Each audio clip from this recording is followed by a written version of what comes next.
want to go on a date? I told you. That wasn't me. It was somebody else. That's the town clerk.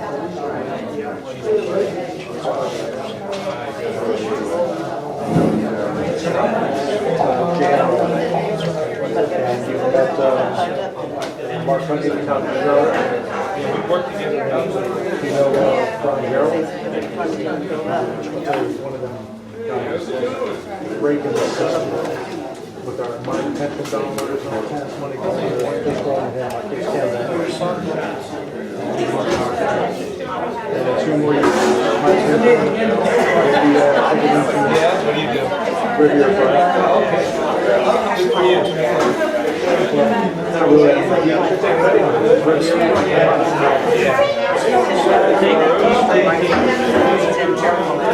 And before that, I had 4.5 years. Have you asked anybody out there to see your thing?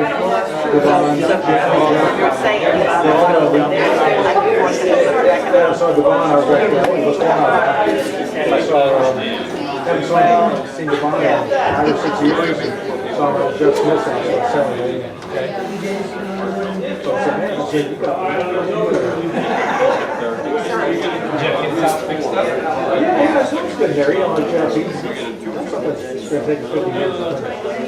Yeah, we should get together. Yeah, apparently, 5 or 6 guys on the trip on down there on these Thursdays, and all in 2 weeks.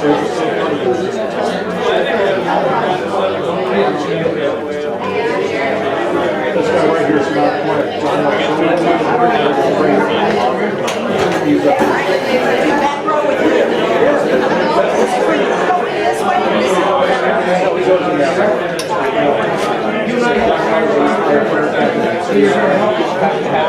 This guy right here. No, this guy's right here.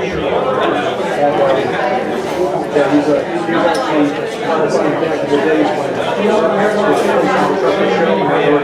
he's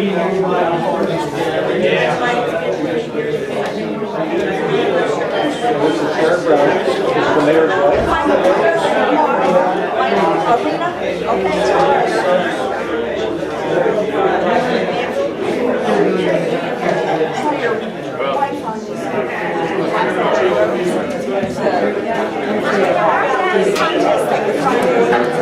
Can I sit behind you? Sit a while.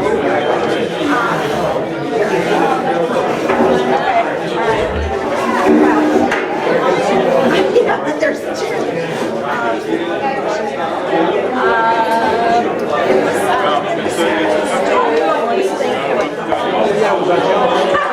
We don't have 25, but we don't have to. We don't do it yet. But, Sharon was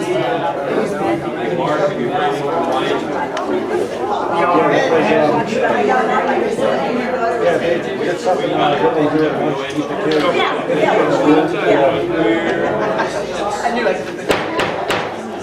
Good evening and welcome to the April 3rd meeting of the Los Angeles Groves Town Council. He's on his way. If we could have the roll call, please.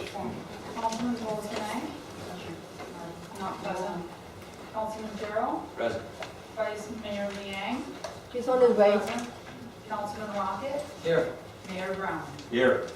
If you could stand for the pledge and remain standing for the invocation. Yeah, we did. I pledge allegiance to the flag of the United States of America and to the republic for which it stands, one nation, under God, indivisible, with liberty and justice for all. Heavenly Father, again, we thank you for the opportunity we have to represent the residents and the landowners of La Chachi Groves. We pray especially tonight for the family of Bill Moss, for Councilman Golsonay, Lord, healing for him, and for Cleet's family in their loss. So give us a great meeting tonight, keep it civil, and let us do the right thing. We pray in your name. Amen.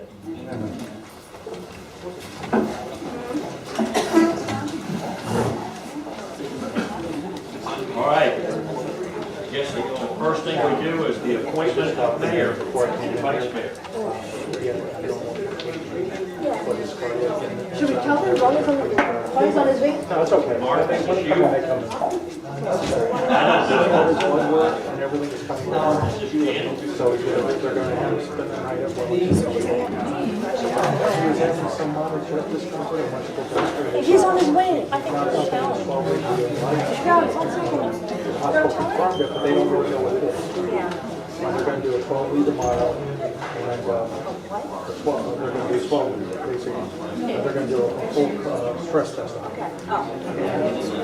And then they're I gonna, nominate, everybody listen up, please. I nominate Mayor Browning for mayor.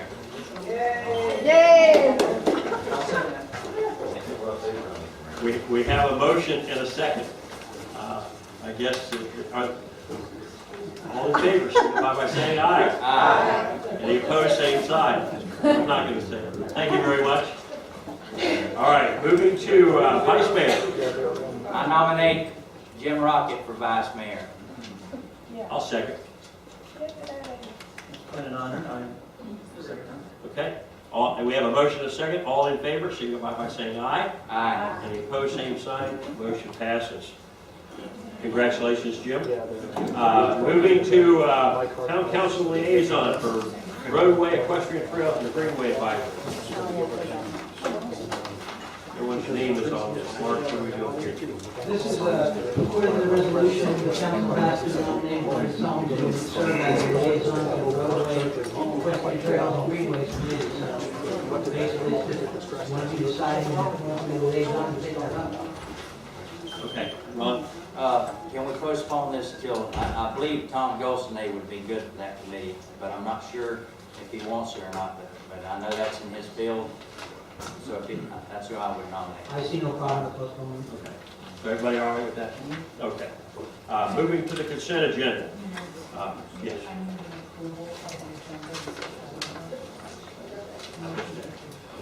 Yeah, I'll entertain a motion for the approval of the agenda. Okay, Jim makes a motion. Second. Second by Ron. Discussion, all in favor? Aye. Any opposed, same sign. Put three people up here, this thing. Any opposed, same. All right, moving to the consent agenda. Any changes or anything needs to be done? All right, if not, I'll entertain a motion to accept the consent agenda. Make a motion. Accept consent agenda. Okay, we have a motion. Is there a second? Second. Second, discussion. All in favor, signify by saying aye. Any opposed, same sign.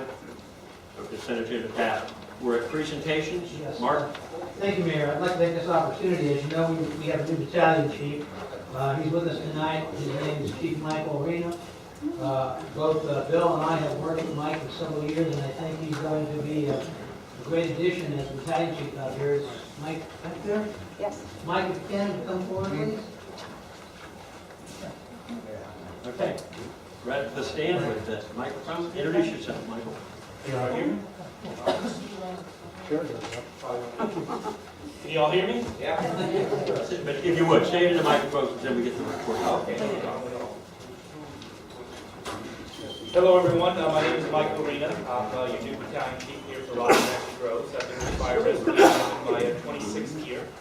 Started here in 1986, just after we merged all the fire districts. I know some of you in the room. My last previous assignment was in the central part of the county, where I was overseeing the fire services for Lantana, Lake Worth, Cloud Lake, Haverhill, and some of the unincorporated West Palm areas. Before that, I was on the Glades for 5 years when we merged the Glades departments, so Oakland, South Bay, Belle Glade, and Canal Point. I've worked in almost all aspects of fire rescue. I'm a firefighter, EMT, paramedic, fire inspector. I've done quite a few things with fire rescue, both here in Palm Beach County and throughout the United States. I also have a military background. I was with the United States Coast Guard for 20 years. Retired a few years ago, and hopefully I'll be here to meet your needs, and the fire services will meet your needs. I want us to be involved in the community, so I want to stay close to your elected officials and make sure we provide a good service for you, and we want to be your hometown fire department. And if you ever have any questions, send them on through to city manager, elected officials, or give me a call. My office is in Royal Palm Beach at the station there. I'm not sitting in my office all the time. We've got 9 stations in the area. I'm out and about quite a bit. But they all have my numbers. Anybody needs anything, give me a call. All right? Great meeting you all. Michael, thank you very much. Welcome to the community, and glad to have you.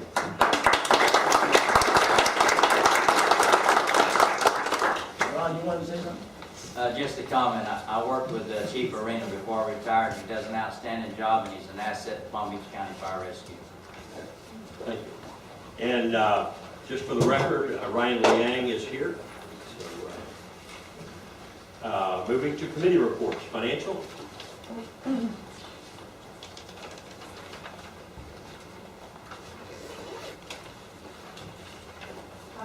met March 26th. He approved the February financial report of zero. There were no new lapses, no corrections. Your closing fund balances, the general fund had $2.2 million. The road fund had $676,000. The sanitation fund had $212,000. And the bank balance was $3.122 million.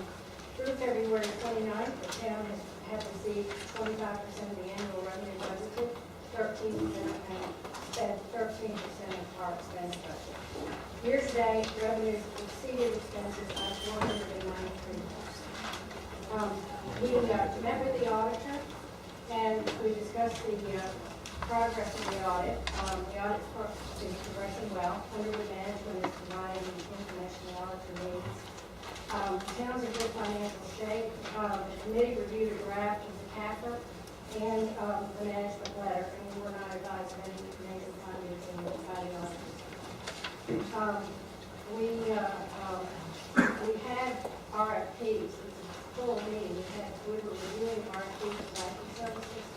There were 3 responses to the RFP: Wells Fargo, Bank United, and TD Bank. And TD Bank failed to provide the required insurance information and was therefore disqualified. So we reviewed Wells Fargo and Bank United. The committee is going to meet, actually we had about a total of over 300 pages of reading material for this finance committee, which might have ended up on your agenda if we not did it. But Appreciate that. despite all the information, we asked for more information. We didn't have enough information from at least one of the banks to be able to compare the responses on an apples-to-apples basis. So we went back to, we asked the respondents for written clarifications, and we're going to review the RFP again next month.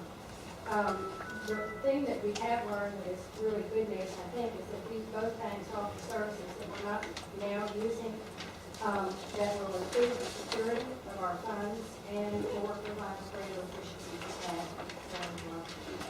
So also, and when, once we have met and fully reviewed, we'll bring a recommendation to the council. We had a good meeting. All the participants were well prepared, especially given the daunting agenda.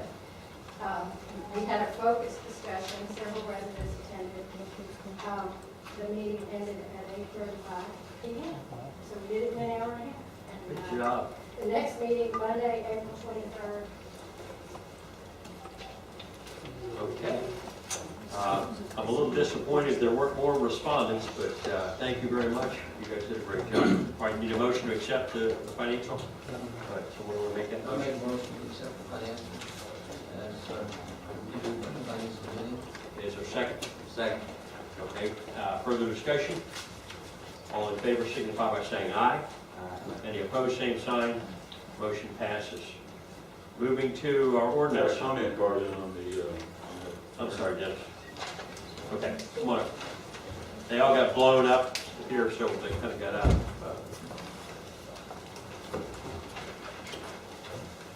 yeah, just a couple of things, just, that sort of stood out when I was going over this.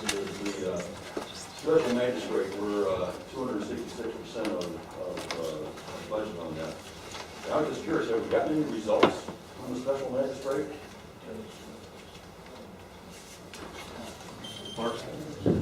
I think we're doing very well with the special magistrate. Actually, I did alert town council to the fact that when we reviewed this a couple meetings back, that there was only $3,000 budgeted for the special magistrate. And once we jump-started that process again, as you know, it ends up being a monthly matter. But he's broadly deliberated on about 8 to 10 cases right now. He's levied some fines. There are a number of other respondents who are in the process of attempting to correct violations that are currently in process. So I would say at this point, you know, it's just a short period of time to make an assessment. You're doing well. Okay, and just, I saw back in the fines, there were $6 collected so far this year. There'll be more. Offset those things.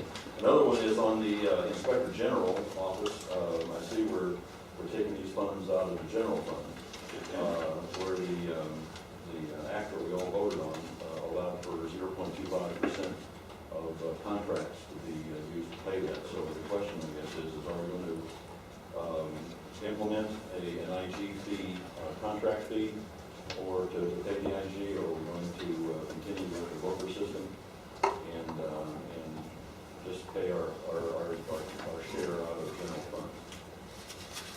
It's not my intention to pay that out of general fund. It's supposed to be the 0.25% on each contract, which is the way that we're going to do it. Right. Thank you. Thank you, Dennis. All right, moving to item, what is it, 5A? There was nothing?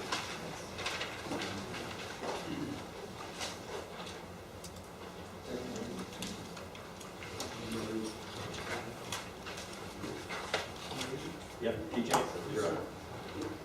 Second reading.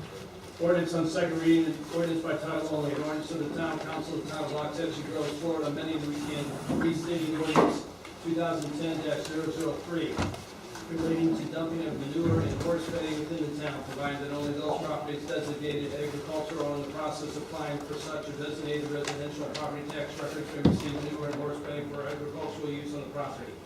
Amending the permitted hours for depositing manure and horse bedding, amending permit application requirements for property owners and haulers, adding provisions on the location of dumping of property, amending provisions relating to hauler permit fees, providing that acceptance amended herein. Ordinance 2010-003 is restated and enforced in effect, providing for conflict, severability, providing for codification, and providing for an effective date. Thank you, PJ. Before we go any farther, I want to remind everybody or let them know, since we're lacking one council member up here, it will take, a more than a 2-2 vote. So if it's a tie vote, the ordinance will be defeated. So, it'll take more than a 2-2. It'll take a 3-1. If I may, Your Honor, just to conclude, we had several meetings on this, and my town attorney did go ahead. As a result of your March 6th meeting, he provided a number of changes that you had directed, particularly Section 3, the language that was added to provide a property owner with leeway in the process that they were making a good faith effort to attain the agricultural use designation as they apply. Section 4 was amended to include the sunrise sunset provision, and also the 75-foot setback change as it relates to wells. Section 8A was again amended to address that 75-foot setback change related to wells, and the requirement was added to spread the manure and horse bedding within 72 hours of the receipt of the materials on the property. And then finally, Section 8B, there were a number of additions here where you had added standards in your last meeting. You had added the 20 load standard, the 20 to 25 cubic yard standard, 20 load standard for haulers with a $40 fee for a load requirement, and $100 standard for each additional load, as well as language indicating that no permit should be issued to a transporter who has not remedied previous violations of this ordinance. All those changes were made in the current ordinance before you for second reading. All right. Quick question. Did we have a limitation on Sunday delivery on that, or have we decided not to? No. Okay. All right. Because I noticed a truck coming in on Sunday, so good thing we're doing this. All right. I'll entertain a motion.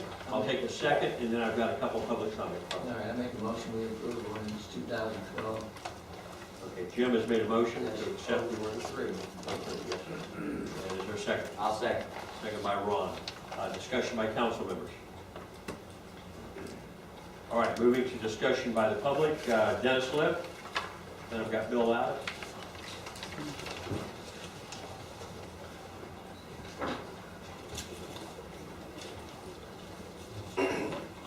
Council members, for the record, Dennis Lipp, 13402 North Road. Just a couple things. When I was sitting up there, and we had passed some ordinances, to cut down the amount of people standing in corners and things like that. And we had the support of Bonifay that was going to, help out with, having the place for them. And Bonifay is now dust, they're on belly up. And we still have people standing on corners. And the reason that all works. Okay, is this the manure? This is manure, I'm just giving you a little bit of a preamble. Okay. Because if you don't have the willpower and the leadership to enforce an ordinance, guess what? It's useless. You might as well stop breathing, wasting your breath. So two things on this one that sort of stands out is who's going to be out there inspecting these. That in 72 hours the manure has been spread. And who knows if it's in 72 hours, 48 hours, or 720 hours. What's the mechanism of that? Also on the setback, from the well fields and from others. These are all well-intentioned and very good, but, using the obvious problem that we have with a migrant labor force standing on the corners, and we still have kids waiting to be picked up by a bus, with somebody, relieving themselves in the same area.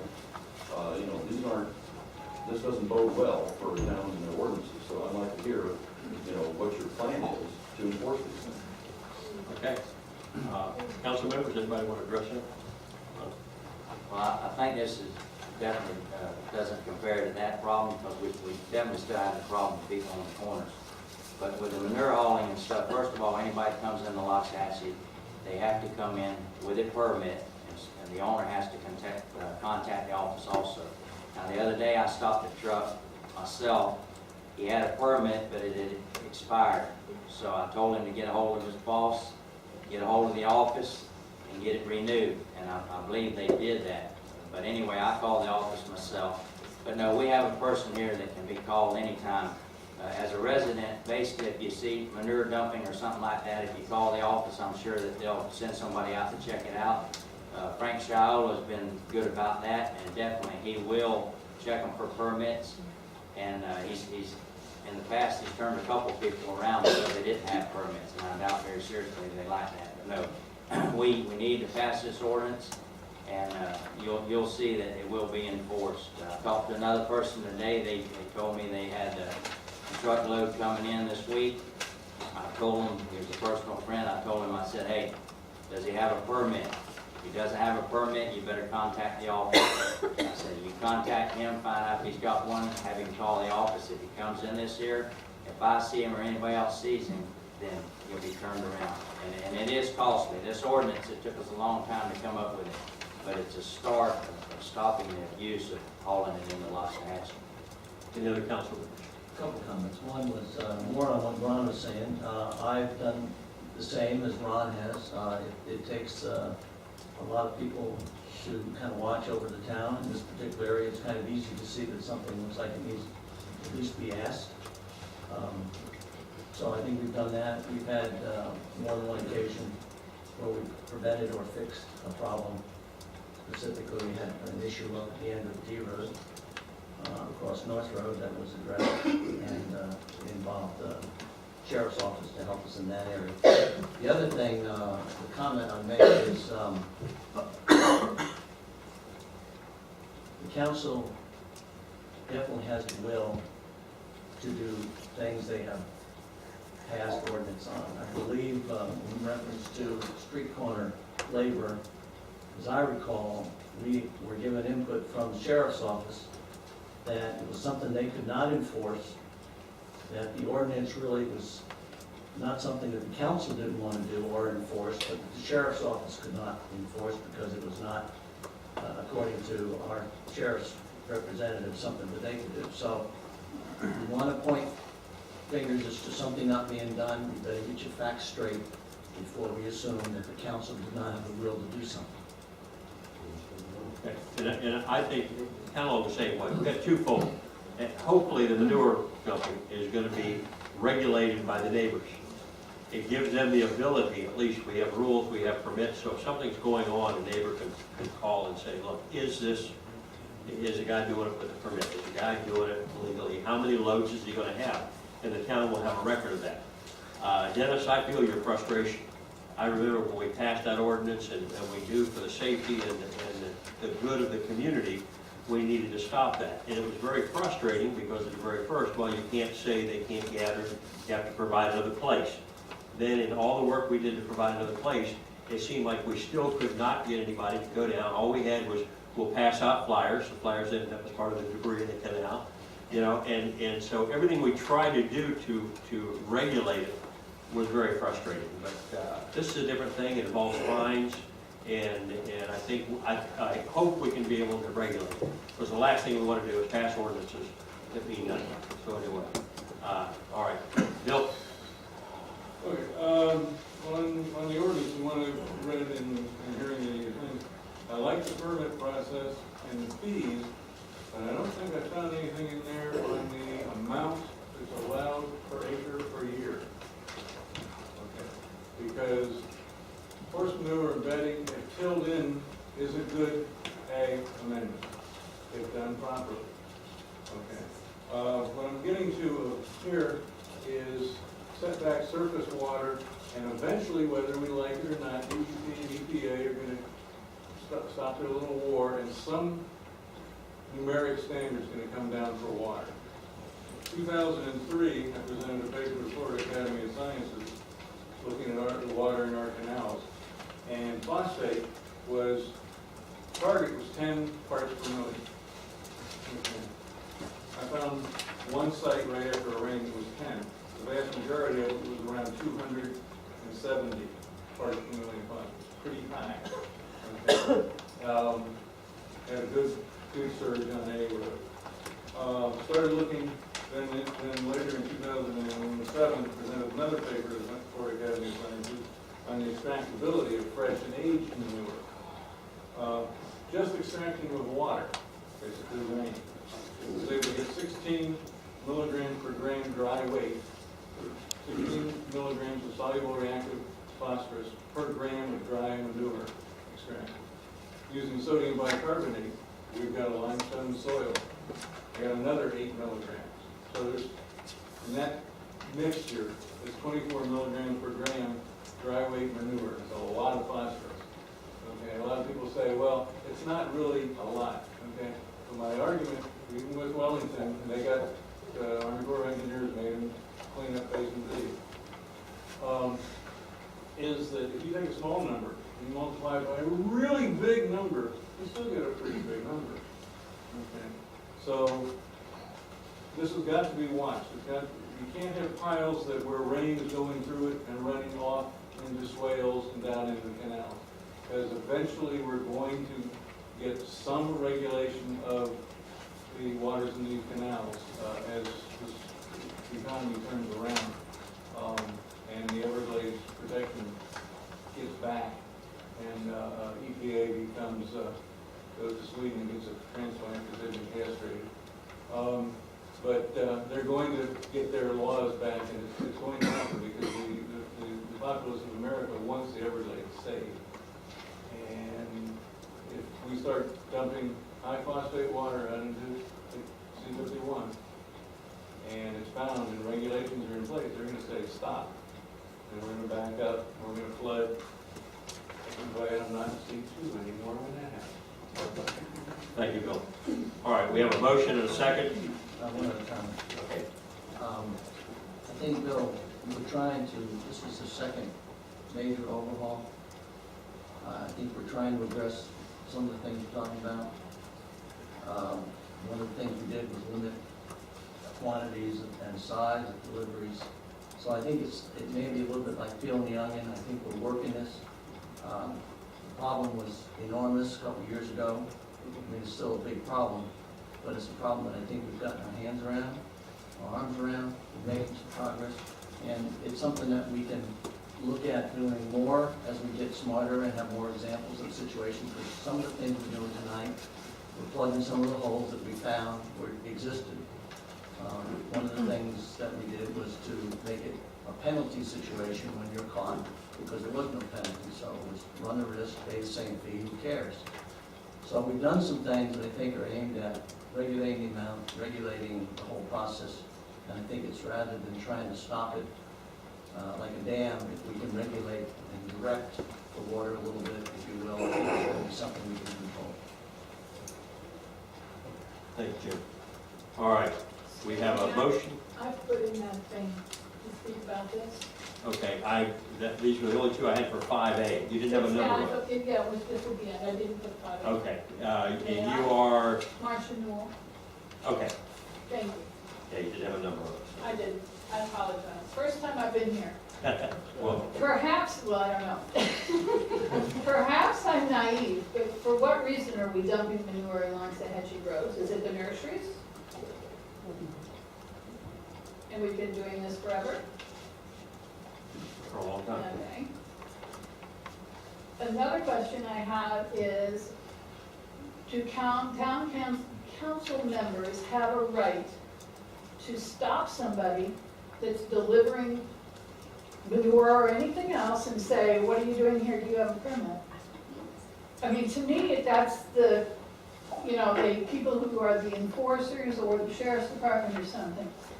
I wouldn't go and stop somebody next door from unloading manure. They might shoot me. It goes down my road all the time. Yeah. Ma'am, I like to address the one comment. First of all, if I see somebody come in, I don't mind stopping them, because most of the time they're trying to make a living, they're not interested in shooting me. But you have no right But to no, do no, no, this. as a citizen, I do have a right, okay? You've heard of citizen's arrest, okay? It's not a felony. Okay, no, I'm not looking for that, but I have a right to stop somebody when they come in my town dumping manure. Now, I didn't suggest that to anybody else in the audience. I suggested to y'all that if you think you have a problem, you call our town office, and we do have somebody that will check it out, and he does a good job at it. So in other words, all you gotta do is pick up the phone, and we'll get involved, and it won't cost you a dime. But no, I have the right to stop somebody now. May I ask the attorney what kind of right he has to stop somebody from delivering manure in town when he has no authority? I mean, I'm just asking because I just see problems with this. I think the discussion is focused more on the inquiry to see if the permit is in hand. I think that's what the councilman had mentioned too during his earlier discussions, that what he does is just to see if they've adhered to the ordinance and directed them to get the proper ordinance. But does he have a right to stop somebody, to I ask think them you if can they ask have him. one? You know, you're focusing on the question of stopping. If they don't want to stop for him, they're not necessarily required to. But if they stop and engage in conversation, he's certainly within his rights to ask if they have a proper permit. Okay, but he's not playing vigilante policeman I in don't- the town of I Waxahachie. don't think that's what the council member indicated. I think he was just trying to ensure that the ordinance is being adhered to and inquire as to that having the permit in hand. As you heard him earlier, he directed, I think an acquaintances call him and said, make sure he's got a permit. Okay, So I let me think ask that's one what more. we're doing. Let me ask one more question about manure to a nursery person. What is the benefit of getting manure versus buying fertilizer? I know some use it as mulch. There have been several that have come in and have shown a bona fide use for it in agriculture. And we're very careful not to tell a farmer how to do his farming. But there's a difference between mulch and manure and horse fed. Well, It doesn't, mulch doesn't have the phosphates that go into the water sure. to damage everybody, since our wells are so shallow out here, it's kind of dangerous, isn't it? The problem gets to be, and this is what we're trying to deal with, is when it's stockpiled, when it's piled 10 feet deep, there's no ability for the sun to get to it, the air to get to it, and for it to dry out. Most of what comes out is wood shavings. So it qualifies more as How mulch. can it just be wood shavings when the horse deposited into it? Well, I said most of what comes out is. So we're trying to regulate it. We're doing the best we can. Do not limit the ag that needs it. And at the same time, make it. And who's going to police the number of trucks that go to a specific? Well, you can't slow down Ron. He's going to be able to get out there and do that. Get him around my house. You know, and along that line, I hope if my neighbors see a moving van pull up to my house, somebody comes out and questions them. And says, what the heck are you doing? I doubt it. No, I think they will. You know, Waxahachie Groves is unique, but anyway, thank you for your comments. Thank you, Figure, though, just for clarification. It's different than mulch because it's got organic matter, plus nutrients, plus water retention, plus bulk matter. So it's not like mulch. It is a bona fide agricultural amendment when done properly. Perfect. Okay, we have a motion and a second, any discussion? All in favor, signify by saying aye. Aye. Any opposed, same sign. Motion passes 4-0. Moving to ordinance 6. A. Ordinance 5, title only, an ordinance of the town council of the town of Waxahachie Groves, Florida, adopting amendment 11-2 of the town of Waxahachie Groves comprehensive plan concerning a small-scale land use plan amendment application to both of the owners of the property, Willie H. and Frankie J. Nate, to change the designation of subject use of land from rural residential, one dwelling unit per 5 acres, to commercial low office to accommodate the future development of a maximum of 4.96 acres of commercial retail and a maximum of 4.34 acres of commercial office and accessory uses on 9.3 acres located at the southwest corner of Okeechobee Boulevard and Folsom Road, Waxahachie Groves, Florida. Providing for an amendment to the comprehensive plan to reflect such change, provide for conflict, provide for severability, and provide for an effective date. And Mayor, members of the council, I just wish to advise this is here before you on first reading. Okay, first reading means what? Explain.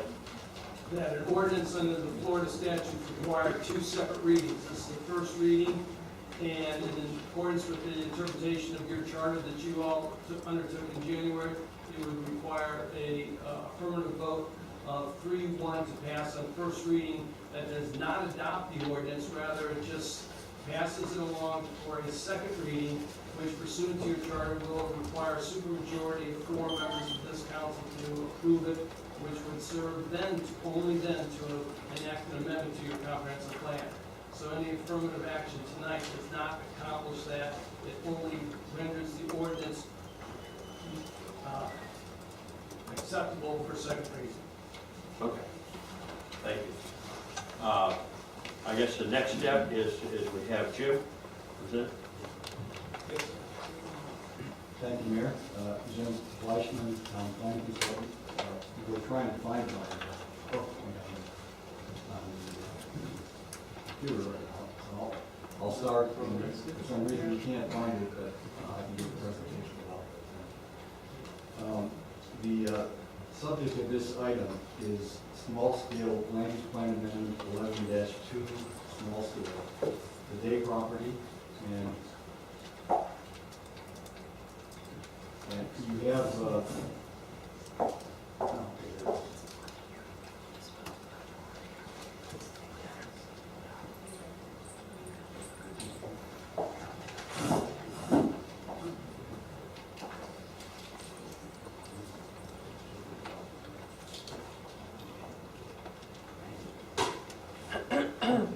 sorry about that. You have 3 items in your agenda package tonight that relate to this item.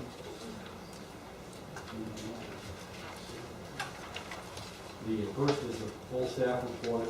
The second is a staff summary report. And the third is a copy of the Okeechobee Boulevard floor area ratio study that the mayor requested after the last meeting to give the council an idea of the Jim, some of the members in the audience can't hear you that well. Is that better? Yes. The third item is the floor area ratio study, which the mayor requested, and that will give you a better idea of the types of land uses that are currently located along the Okeechobee Boulevard corridor and their intensities of development as defined by their floor area ratios. And we can get into a discussion of that if you'd like after I give the staff report on the amendment. The proposed amendment is the Day property, which is located at the southwest corner of Okeechobee Boulevard and Folsom Road. The property is 9.3 acres in size and has 655 feet of frontage on Okeechobee and 517 feet of frontage on Folsom Road. Okeechobee is a designated county urban collector road, and Folsom Road is an urban local road as designated in the town's comprehensive plan. Okeechobee and Folsom are the only two roads in town with these designations. Abutting properties include Okeechobee Boulevard on the north, followed by a 19-acre parcel located on the north side, which is currently vacant. To the south of the property is Folsom Farms, a 9-acre commercial landscape nursery. To the east is Folsom Road, and beyond Folsom Road is the Westwood planned residential development in the village of North Palm Beach. North Palm Beach, I'm sorry. Where typical lots are 80 by 100 feet, and the overall density is 5 units an acre. The property is bordered on the west by the Red Barn, a 35,000 square foot retail commercial facility on 4.9 acres, and its floor area ratio is 0.162.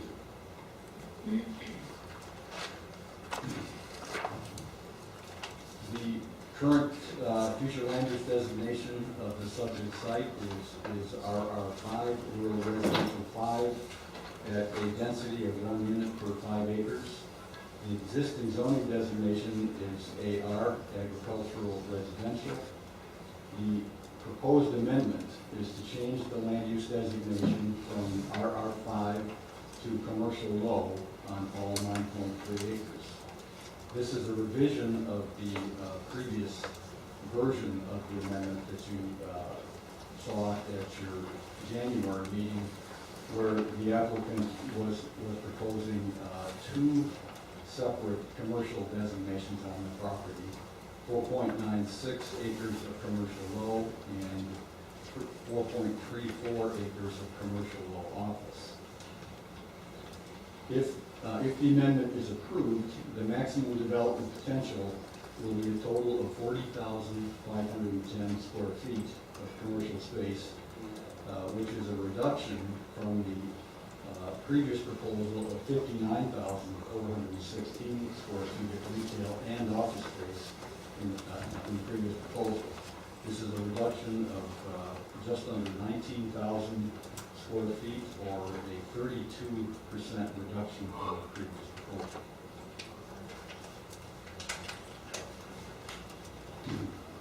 The previous proposal proposed, as I mentioned, 2 future land use designations of irregular shape on the property. The area outlined in red was to be designated commercial low, and the area outlined in orange was to be commercial low office. Since the January meeting, the applicant has revised the proposal to currently propose commercial low. That would be a red line all the way around the entire parcel. And they've also included a conceptual plan in the application which identifies 21,606 square feet of commercial retail and 18,904 square feet of office and supported commercial uses for a total of approximately 40,000 square feet. The staff review consisted primarily of 4 considerations: infrastructure impacts, environmental impacts, compatibility with neighboring uses, and consistency with the goals, objectives, and policies of the Waxahachie Grove Comprehensive Plan. Each of these analyses are presented in detail in the staff report and summarized in the staff summary. These are the five basic infrastructure components that we analyzed in the staff report. And based upon the staff review and correspondence from service providers and town consultants, all infrastructure level service standards will be met if the proposed amendment is approved. We also received an updated traffic study as part of the revised application. And in this, in the revised study, it demonstrated that the current proposal, that is the 40,000 square feet as opposed to 60,000 square feet, would result in a reduction of 614 daily trips, 39 AM peak trips, and 49 PM peak trips.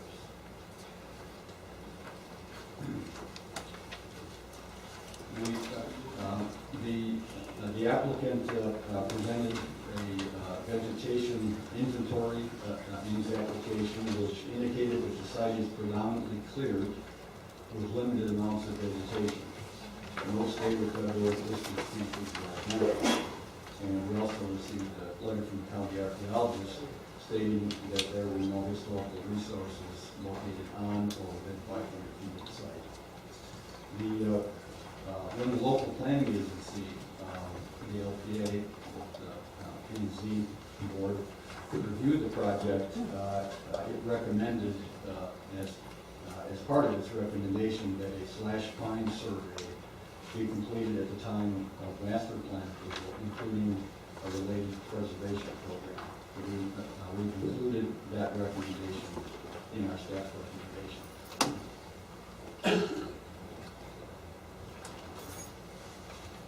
There are two ways to look at land use compatibility. That is of the existing use and that of the proposed use. Existing use is a single-family residential unit, and the proposed use is a mixed commercial office, retail, or commercial center. We looked at the site from the perspective of compatibility. Which of these uses was most compatible with the surrounding code?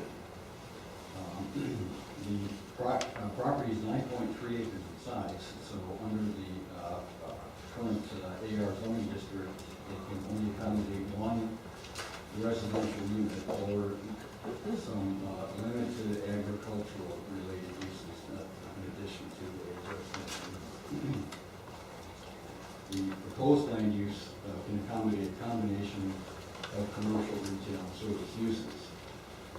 We looked at the intersection at which it's located.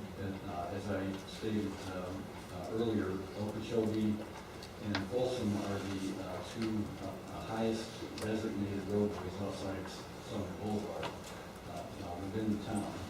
Both of them have either urban collector or urban local status. There are rights of way of 120 feet separating the parcel from property to the east and to the north.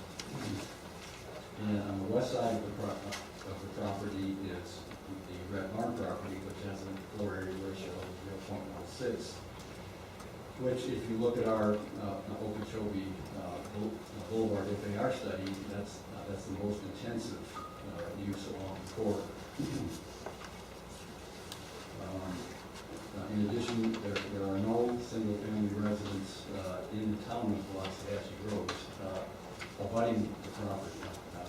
There are single-family residents across Folsom to the east of the property, but that development has a density of 5 units an acre, which is 10 times the density which could be built on the site. So I'm looking at the site in terms of which of the two uses is the most appropriate based on our analysis of the surrounding road system, abutting uses, floor area ratio of the property next door, density of the property across the street. We felt that a residential density at 1 unit per 5 acres was very likely not the appropriate use for the site, and a more intensive commercial development was more appropriate. And the potential incompatibilities that may result with neighboring properties because of the fact that the maximum floor area ratio on this site is 0.1 under the commercial low designation. That allows fairly extensive buffers and landscaping areas to be placed on the borders of what is developed property.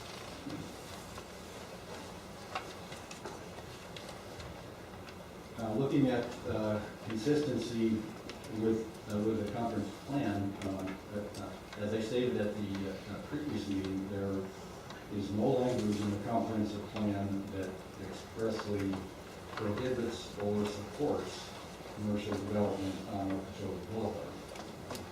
So,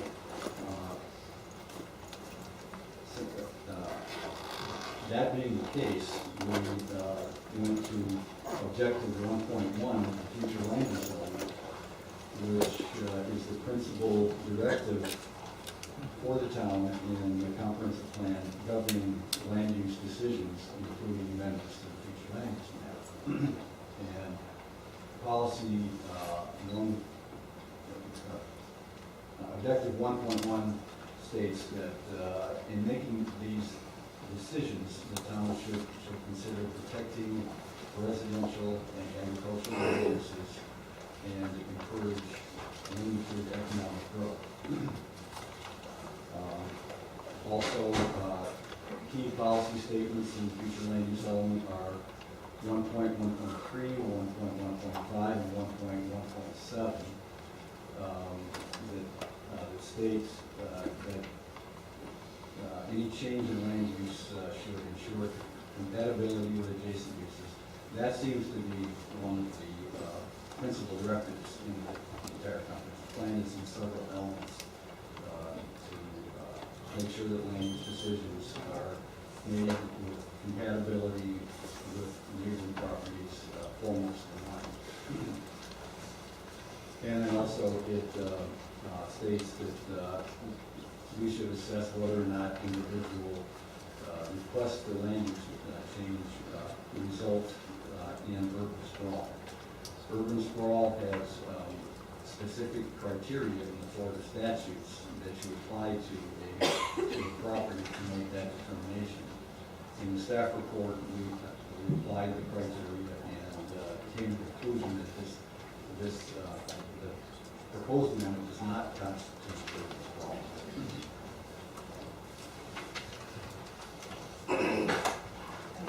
Our initial staff recommendation, which we put together prior to the local planning agency, the LPA meeting, was we recommended approval subject to 5 conditions.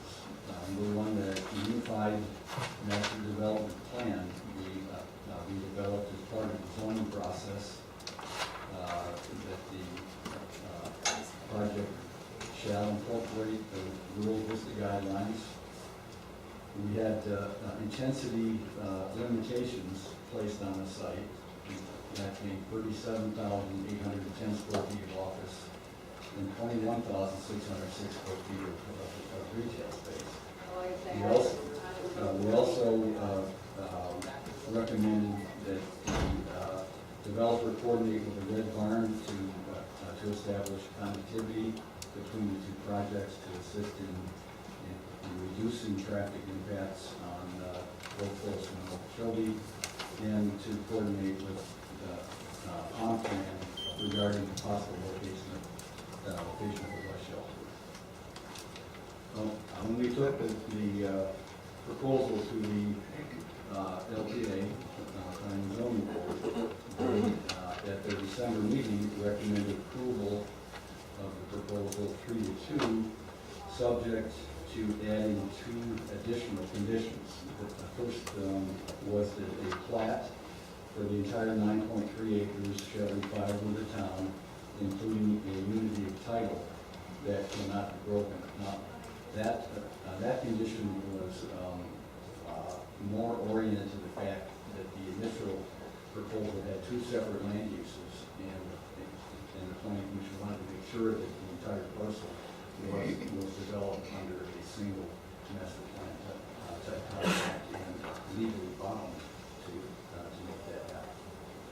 The second condition, as I mentioned earlier, was that a vegetative survey, including the /pine inventory, shall be completed at the time of master plan development, including identification of a /pine preservation program. As I stated, the LPA recommended approval by 3-2 vote, subject to the addition of those 2 extra conditions. The final staff recommendation, which appears in the staff summary and staff report, essentially has the same 5 conditions that staff previously recommended, and the 2 conditions recommended by the local planning agency, with the exception of the fact that in the first staff recommendation, we recommended that the development concept be limited to 59,000 square feet, consisting of 21,000 square feet of retail space and 38,000 square feet of office and supportive uses, based on the conceptual plan and the traffic study that the applicant submitted as part of the revised proposal. We are now recommending that the development intensity be limited to 21,606 square feet of retail and 18,104 square feet of office and supportive commercial uses, for a grand total of approximately 40,000 square feet. Staff recommendation has been revised downward to recommend 40,000 total square feet as opposed to almost 60,000 for the recommendation. The staff recommendation is included in the staff report, and if I may, Mayor, I'd like to read that into the record. Planning staff finds future land use amendment 11-2 SS, small scale, to be generally consistent with the intent and direction of the comprehensive plan, and recommends approval of land use amendment application 11-2 SS, subject to the following conditions. Number 1, a master development plan shall be prepared and approved as part of the rezoning process. 2, density and intensity of development shall not exceed the following maximums: 21,606 square feet of general retail uses and 18,904 square feet of general office and related support uses. Number 3, the Rural Vista guidelines, as directed by the town council, shall be incorporated within the design of the development. 4, an on-site connectivity option with the Red Barn commercial property to the west shall be incorporated within the design of the project. 5, the site shall be designed to incorporate a Pontran bus shelter if determined to be feasible. And 6, a plat shall be filed with the town, including a unity of title that cannot be broken. That concludes my presentation on the amendment itself, Mayor. If you have any questions, I'd be more than happy to answer them, or if you want me to briefly go over the Okeechobee floor area ratio study, I can do that as well. A question for Jim. Ron? Jim, just one question. Has all of what the staff's recommendations have been met? In other words, they're going to comply with 7? Well, those are items that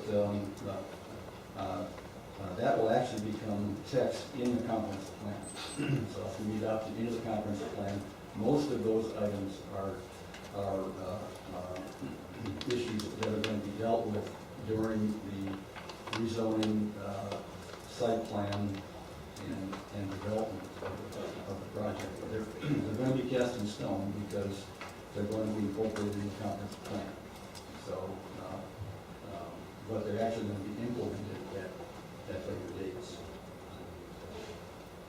Okay, question, wasn't the term low-impact non-residential used in commercial along, or any use other than residential along Okeechobee in our comp plan? There is, let me see if I can find it. There is a statement to that effect, yes. It doesn't specifically state commercial, but it does state low. This is low-impact non-residential. Yeah.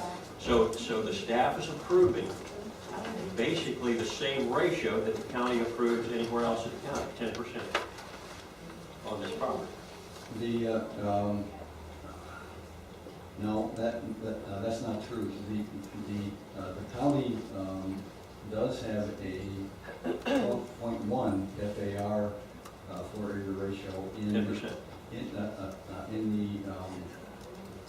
the rural tier. Right. So you're basically saying that low-impact non-residential is basically the maximum that the county allows? Yes, well, that's what the 0.1 FAR is stated in the town's comprehensive plan and in the town's. And I understand that. Land development. But the intent of the comp plan was for the commercial at the 0.1 was to be along Southern Boulevard. So I guess I'm having a hard time seeing how you say this is consistent with the comp plan when we basically said low impact non-residential along Okeechobee.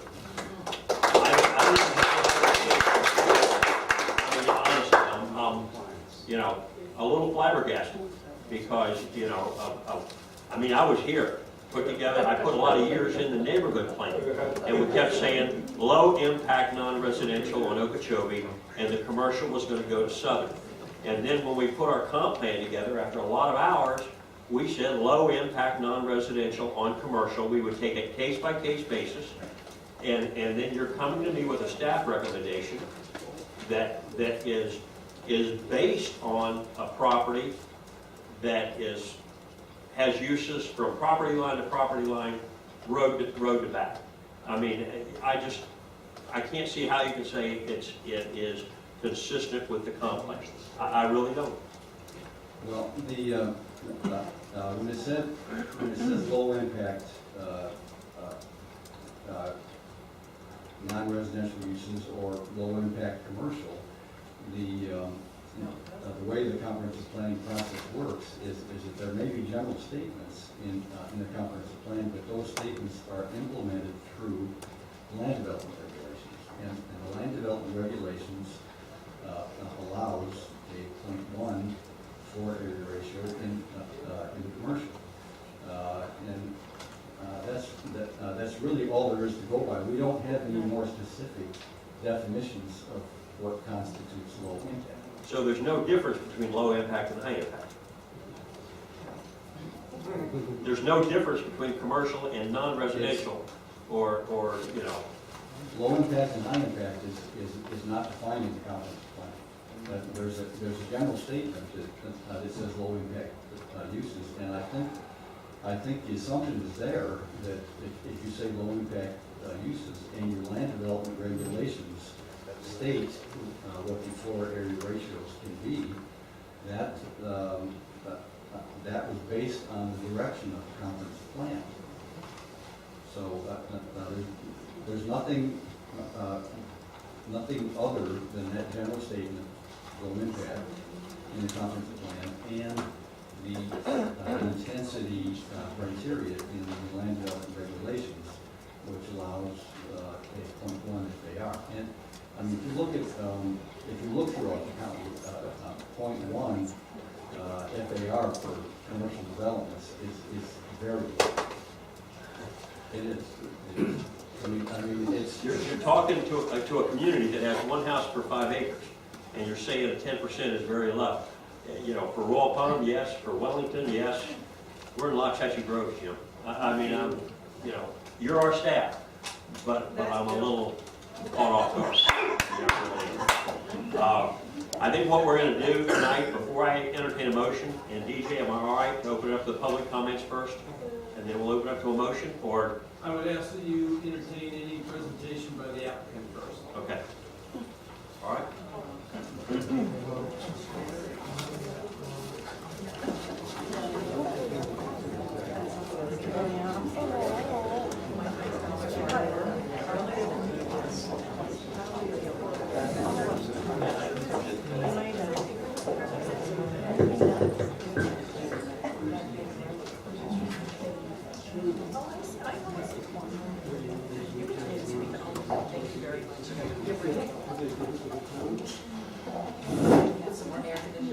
And real quick, Bernadette, is yours regarding this issue? Yes, it is. Okay.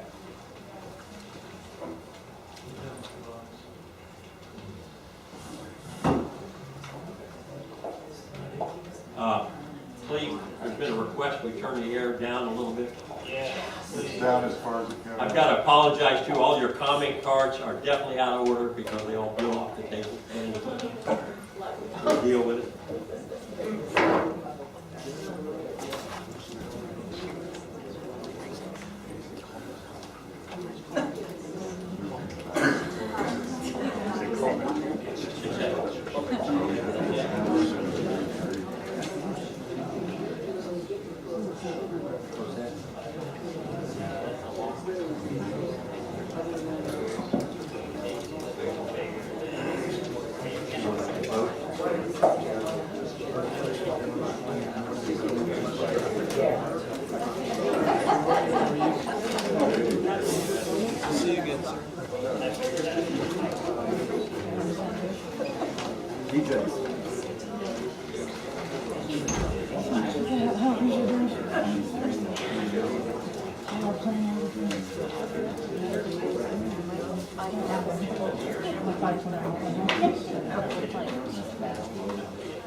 Okay, sorry. I was looking for you over there.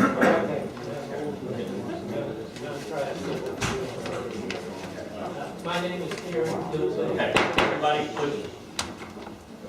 My name is Kieran Kilday, Urban Design Kilday Studios. We're the land planners. We have the, you hear me? No.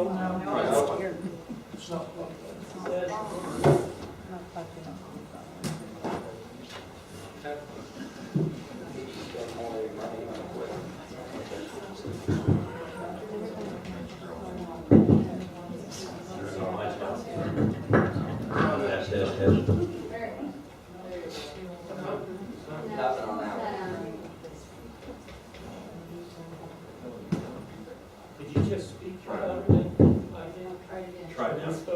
I heard you. Hello? Thank you.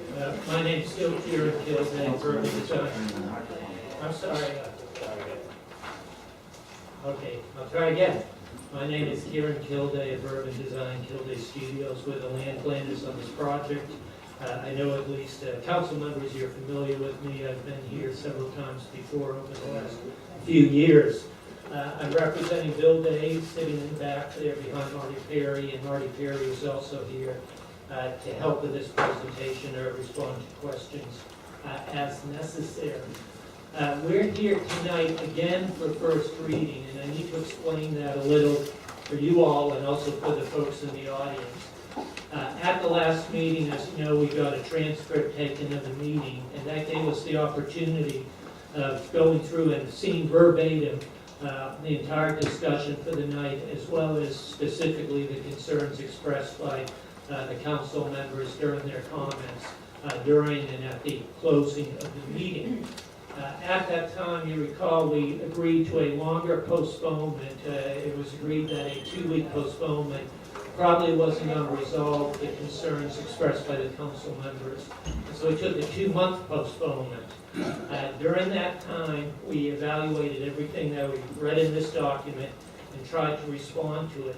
And in that response, I'm going to go over it with you tonight. One of the specific comments was Councilman Rocket made, and I gave him an honest answer, which he gave me credit for, was that we had split up the 2 land use districts, the CL commercial low and the commercial low office. And that allowed us to get a higher square footage by combining the 2. One being your commercial low allows for a 0.1 FAR. Your commercial low office allows for a 0.2 FAR. By combining them in kind of a gerrymandered looking plan, we were at 0.14. It was decided based upon the intensity issues that some other council members also brought up, that we would take out that mixed-use component. In doing that, we went to the lower FAR allowance of the commercial low.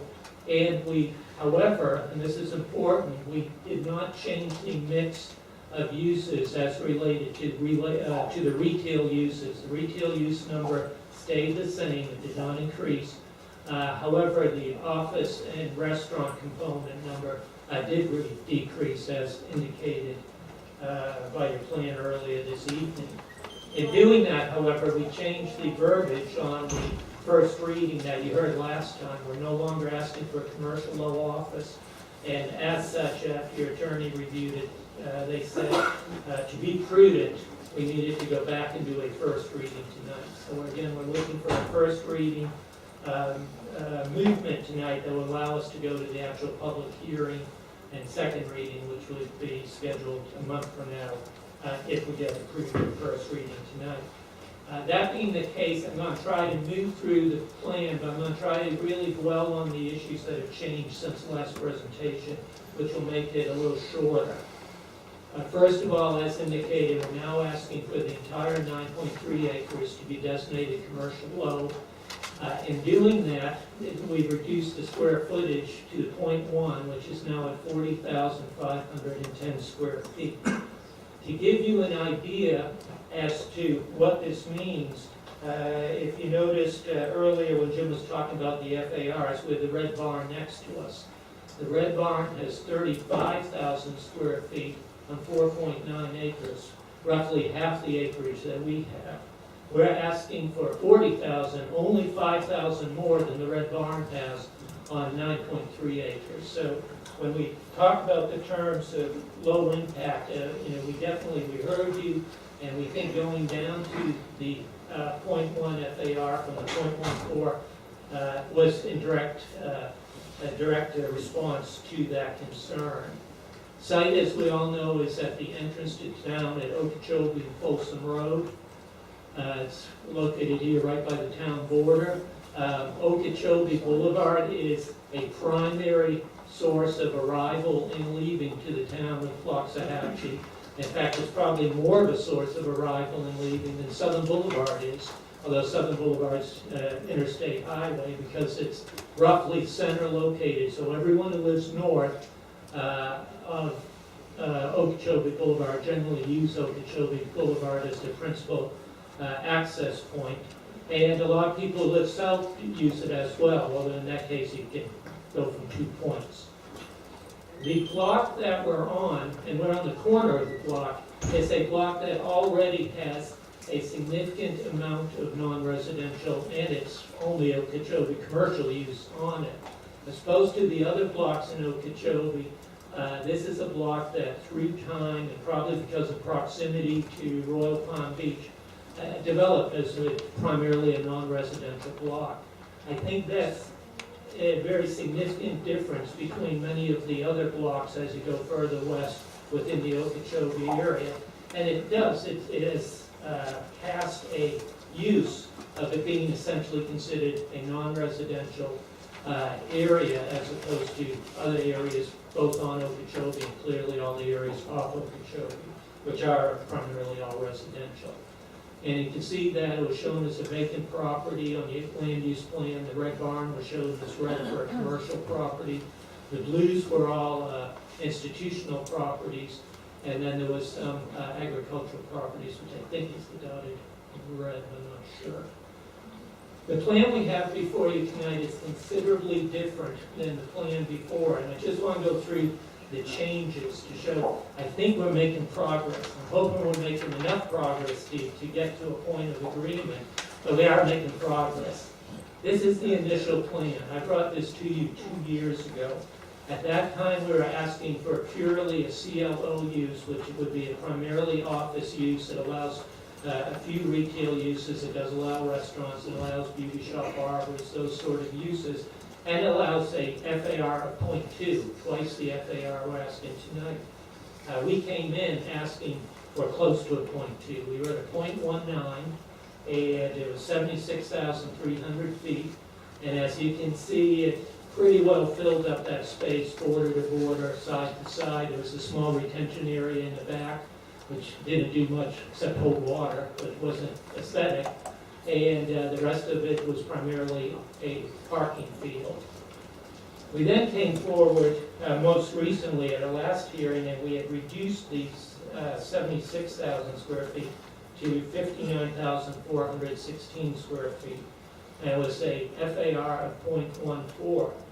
To do that, we had this grouping of buildings, of which the 4 left-hand side buildings tended to be retail buildings, and then the larger building on the bottom right-hand side was a 2-story office complex, not being that it had a certain amount of medical office.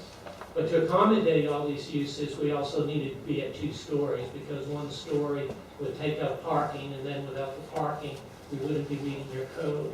And I should point out to you, you have the biggest parking spaces of any municipality jurisdiction you plans for. You oversized them because you had trucks. So part of the blame for the amount of asphalt on here was a clear decision by the town that because of the type of vehicles used, they needed larger spaces. This is the plan you have tonight, and if I could just go back, here's where we were, same scale, this is the plan now. And as you've seen is by lowering the square footage now to 40,510 square feet, which was a 31% reduction of intensity, to again try to be as low impact as possible, we were able to provide for a significant green space, and we loaded that green space up into the northwest corner against the road. There's another reason we did it. One of the things mentioned was this property, which I think had been a citrus grove at one time, and it may have been a nursery at one time, only had a section in the center north part that had natural vegetation. Your planning commission, which recommended approval of the more intense plan, also recommended that we make provisions. And so rather than wait, and these are all conceptual plans because you're only doing land use now, we're going to still have to go back to the entire zoning process if our land use is approved. We said, let's go ahead, take the condition recommended by the planning commission, apply it to the site, and make the changes because we now have the room, because lowering square footage also lowered the total parking we require. So that big green area by the main entrance off Okeechobee is the area with the pines. We in fact have a tree survey, so we knew exactly where every pine tree was located on the property. And by doing this accommodation, we saved virtually all the pines. There was a couple, because of retention areas, that we weren't able to save, but the bulk of all the pines showing up on that survey have been preserved in this plan. But the other thing it does is it allows for probably the most aesthetic feature of the property, the pine trees, and the lake area which were being created to create a true entry to Loxahatchee that's more fitting, and it's entirely different than the type of commercial you see in the urban areas to your east. The bottom line is this, is that we eliminated the mixed use. We provided for a single use, which only allowed for 0.1 versus 0.14. We reduced the size of the center by 32%. We reconfigured the center to preserve the native vegetation that we had on the center using a tree survey. we moved the restaurant because the restaurant was right where the pines were to a better location, further away from the road, but also a place that could be a very amenity of having now a pine park on one side of the restaurant area and the lake area on the other side to oversee it. We eliminated the two-story office building down to a one-story building, and we allowed us then to reduce our parking, which allowed for more green space on the overall site. Just going through very quickly, we've agreed to a condition that we use rural standards. We did some very early schematic sketches of the type roofs and porches and balconies, and I'm just going to use seeing these pictures before us, so I'll move forward. Big difference is you don't see anymore the big two-story elevator medical office building in this space here down to the right. With regard to the plan, one of the considerations we gave last time was if you look at the actual taxable values, I know they're difficult to read there, you'll find that the biggest taxpayer on the block is, of course, Red Barn. That's a significant taxpayer.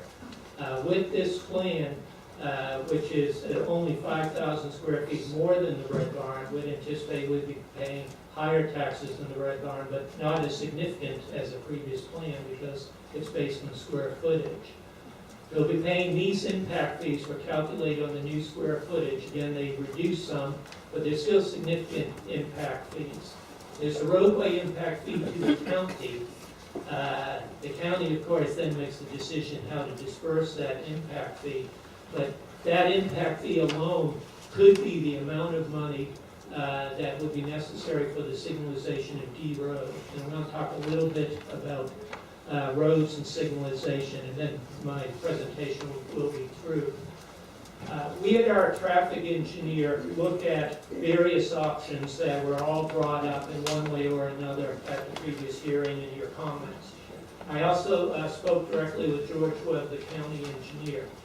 To start things off, George pointed out that he had just recently, in the last 2 months, approved signalization at D Road. At that point, he said that they did all the counts, and it just eked by the standards. There's a standard that you have to be over capacity at the intersection 8 hours, 6 out of 8 hours during the day. You're right at 6 hours, sometimes within a matter of a few trips. It could have been Councilman Gerald going out to stop the manure. I don't know, but it got you a signal.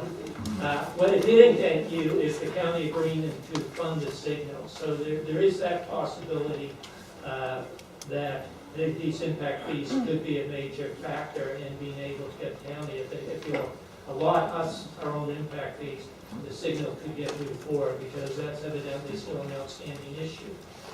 With regard to our intersection, however, George said this. I said, what about a signal at Folsom Road?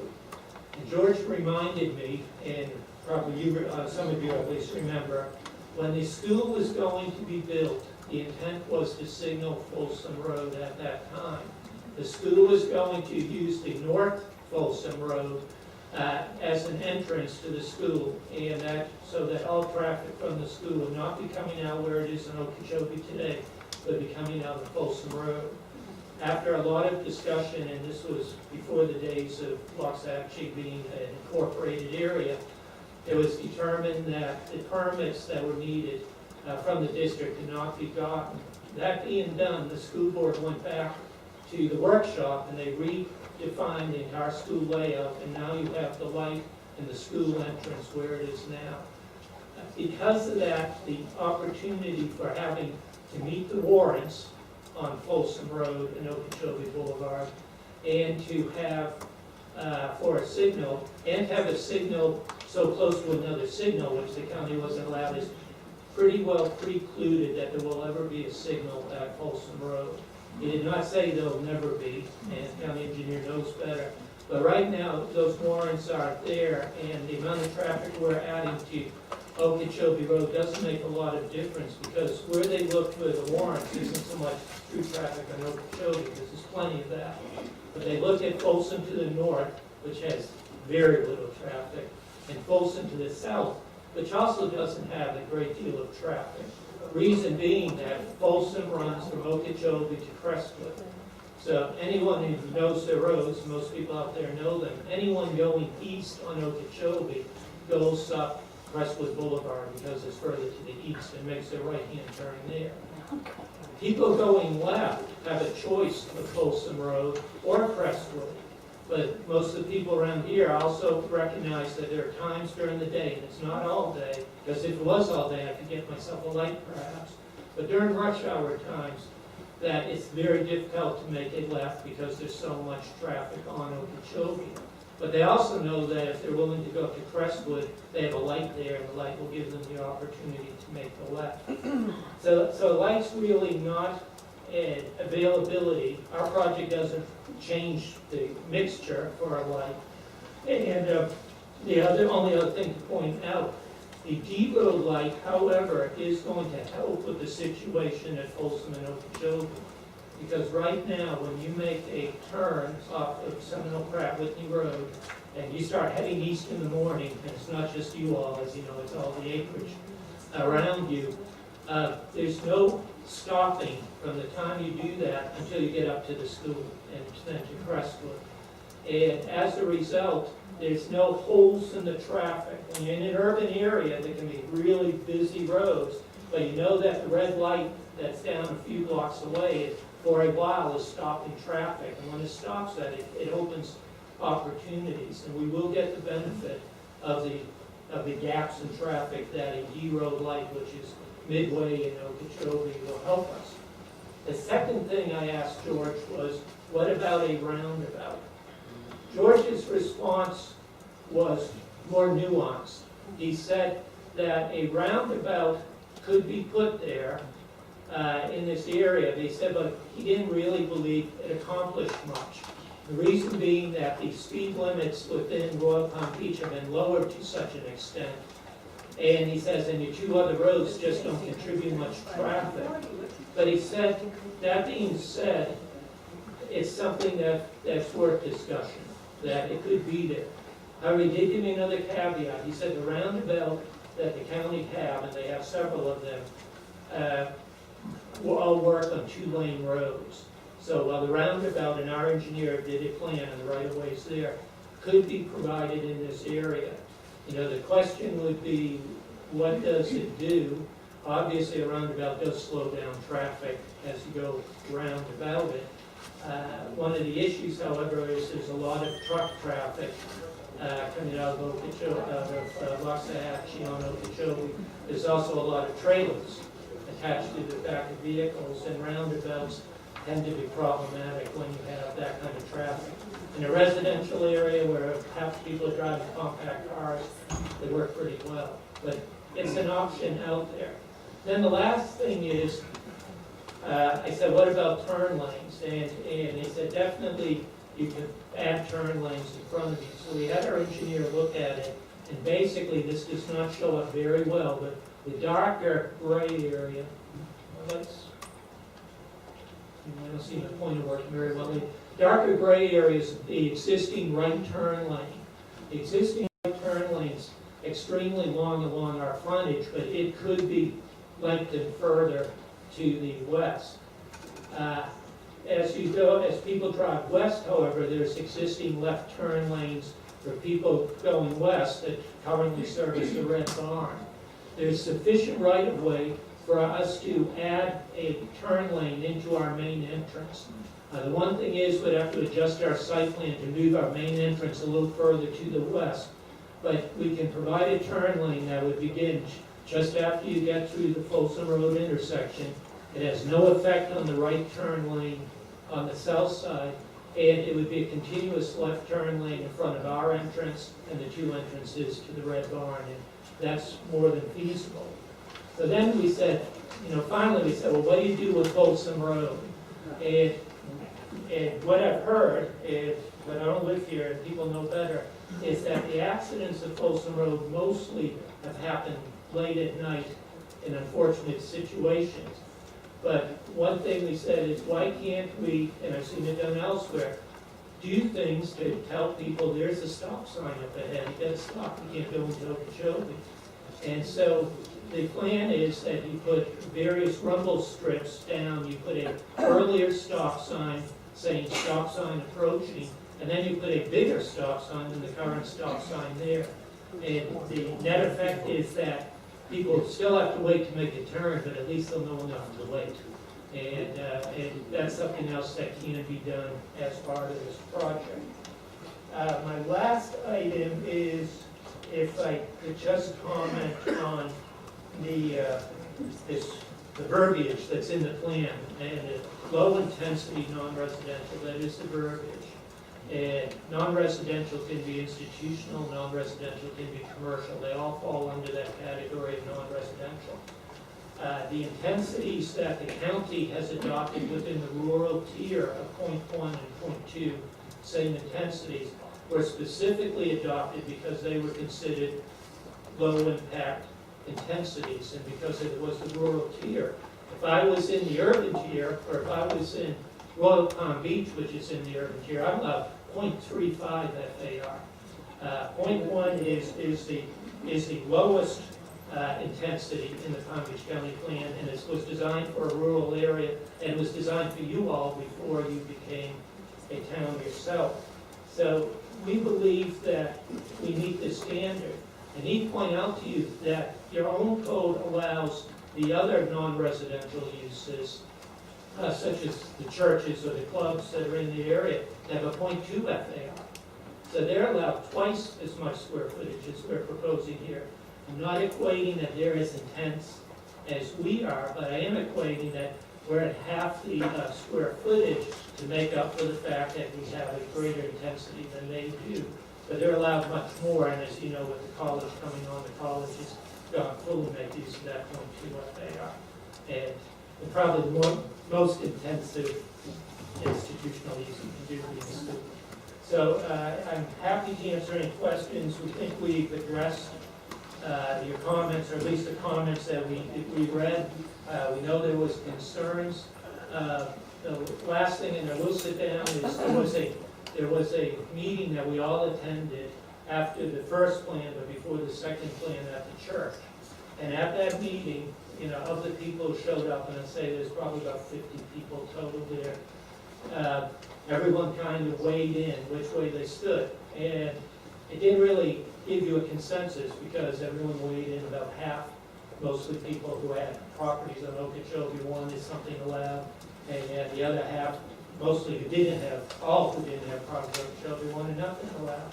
Unfortunately, it didn't give you an indication, and that's when you said, we will look at each property on a case-by-case basis. So, well, I was happy with the report that your planner did. In fact, he did exactly what you asked. He looked at this site on its own merits on a case-by-case basis. So I don't believe anything that you do with regard to this property and its unique situation has any effect on any other property that comes before you in the future. Thank you. Okay. Yeah, let's open up for some questions. Any questions for Karen? Ron? Mr. Kildane, personally, I don't always agree with George Webb, but I think a roundabout would be great there. A roundabout, I've never worked an accident or seen an accident in a roundabout. And maybe a lot of people in this audience have. But we need, I know where the problem lies on Folsom. People, when they come home from work, they're tired, they want to get home, they stop at the stop sign, they can't get out on Okeechobee Boulevard. Between 5 and 7 o'clock, Okeechobee Boulevard is bumper to bumper. So you would be investing in the community by putting a roundabout in. Now, I disagree with not having a red light, but I personally can live with a roundabout, and I think the people could. If that roundabout worked there, in the future in Lox Hatchie, we may end up trying to put them other places in Lox Hatchie along with the Boulevard. No, that's something I would expect, because if we change this zoning for you, it's definitely going to be a big profit for y'all compared to agricultural property. And you would be investing in the community and the residents to make life a little bit easier for them. So the roundabout is something that I would definitely want. Okay, other questions for Karen? Anybody? All right, quick question. Everything's been compared to the Red Barn. And for the audience here, who developed the Red Barn? In truth, who in this audience has not used the Red Barn at one time or another? The Red Barn has served a purpose. I didn't for 25 years. But That's anyway. right. All right, You're like second my thing. wife in Walmart. Yeah, there you go. You mentioned the college, and again, the college is down there on Southern Boulevard, you know, and so that, I think therein analyze my problem. I've got Mr. Benz down there saying he's gonna develop what's left over from the college on point one, and now here we are in Okeechobee at the same, and I felt that our comp plan, you know, basically meant low impact non-residential, and I'm ending up with the same thing. So, you know, we can spin the words any way we want, but, you know, I think it's something we've got to address. I think you've moved the right direction, obviously. You've done some very nice things on here. You're moving in the right direction. You know, I was hoping for a little more movement. But anyway, maybe that's just me. But anyway, all right. Any other questions? All right, let's move it up. Let's open it up to the public comments. First one I got, and again, I apologize because they will be out of order. Try to limit it to 2 minutes. Eileen Rendham. Then I've got Dennis Lipp.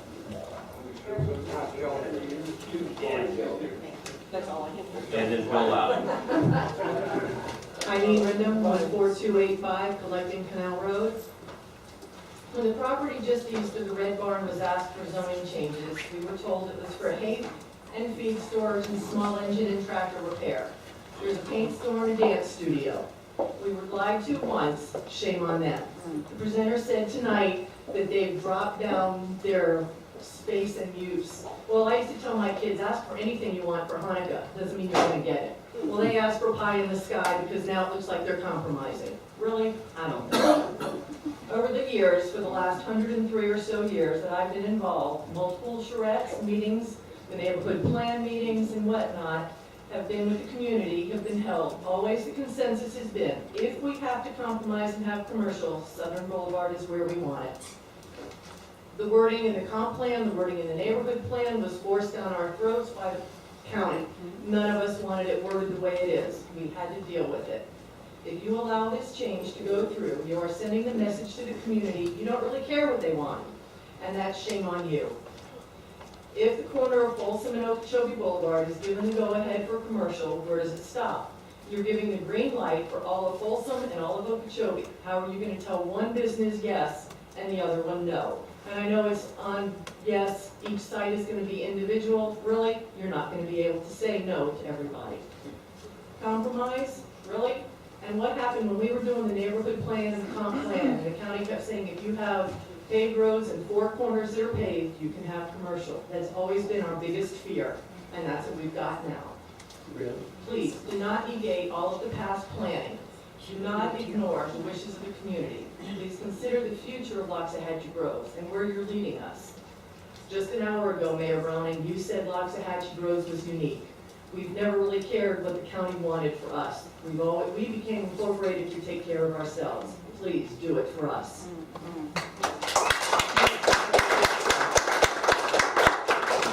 Yes, I've got 2 of them here for you. If you want to. Yeah, no, it was, I just got, I'll combine them both.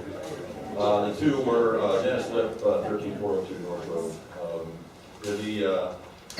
The thing that sort of jumped out at me here tonight was Mr. Jericho negotiating from the dais to get a roundabout. And so I can envision, you know, when more properties come down, they'll just try to figure out what they can offer to sweep the pot. Maybe they'll pave a couple of streets. So I think that was out of order, but it is what it is. When you look down at Okeechobee at the study which Mr. Fleischman did, the highest FAR, of course, is the Red Barn. The next highest is 0.5, and that's a single-family home on 3/4 of an acre. And so I think that when we look up and down Okeechobee, you know, the number that sort of jumps out at me is maybe our FAR for everything else, and there ought to be maybe 0.05. And go on 0.05. You're right. Not 0.1, but 0.05. So, you know, I think that, you know, certainly Mr. Day, you know, can, you know, has the right to come and ask for things. We certainly have the right to do horse trading, if that's the way that the council wants to operate. But I think that overall, you know, we could probably live with a .05 FAR there and keep a lot of green space. Because when you look at the setbacks, and some of our commercial would go in there, they're not setbacks. You go over and look at the John Deere place. Their buildings right up on their eastern, western boundary. And same thing with Dex place. You know, there is no setbacks. It's right on the border. So I would urge the council to vote this down, and I'm asking the planner to go back and redevelop this at a .05. Bill Lotta. Bill Lotta and Nancy Handler.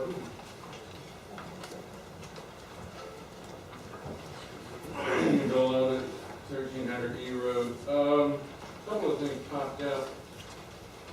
Staff said the traffic study showed 639 trip reduction. That must be the new math. Build it, they will come. I don't understand how you're going to get a reduction by putting in something of this size. I'm glad that the mayor brought up the fact of low impact non-residential, because he and I were on the neighborhood plan for many years, and was pointed out we were blackmailed. We wanted, definitely, we had written no commercial on Okeechobee. It went to county, it came back. You can't say that, you're taking away property rights. So that's where the low impact non-residential came in, is this was this whatever fluff term, expletive deleted from the county. Okay, let's see, what else? Let's see, 250 parking places. They said something about buffering. You take a look at that plan, and I guess the buffering is when all of the parking is full, you can't see the building. I don't see the buffering here. I really don't.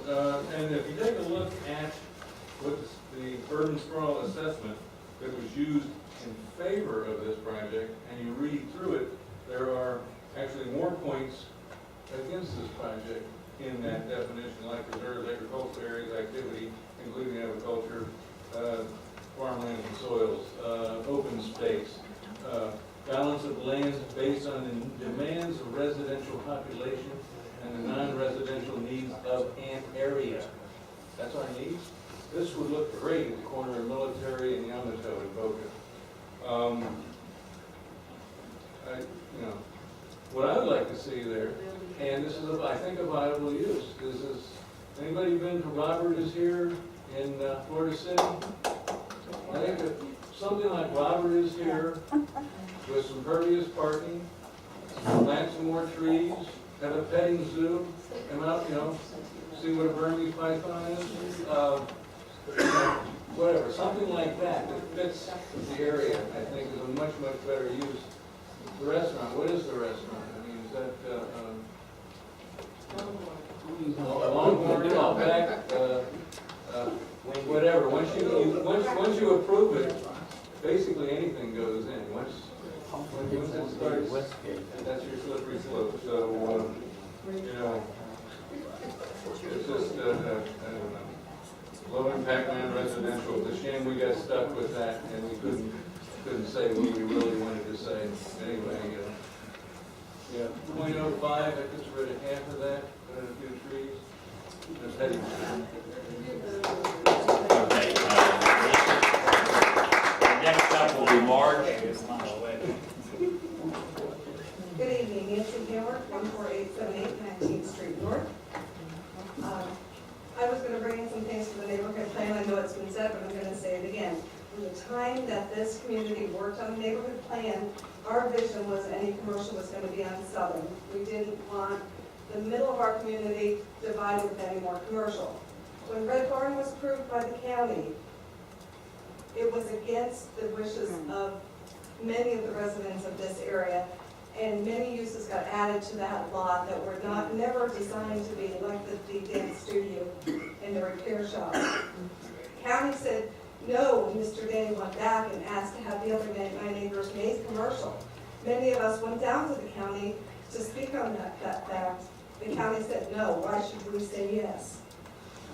It will set a precedent for other development because it's going to be, even though that's a paved road. The next developer may want to put the pavement in and then say we have a paved intersection.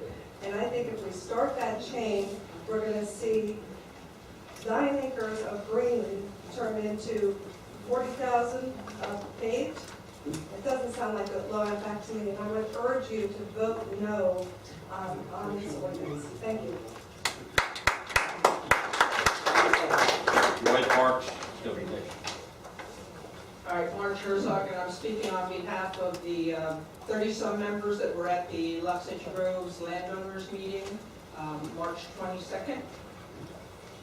Developing commercial on Southern Boulevard was addressed repeatedly at the town visiting sessions and at the workshops.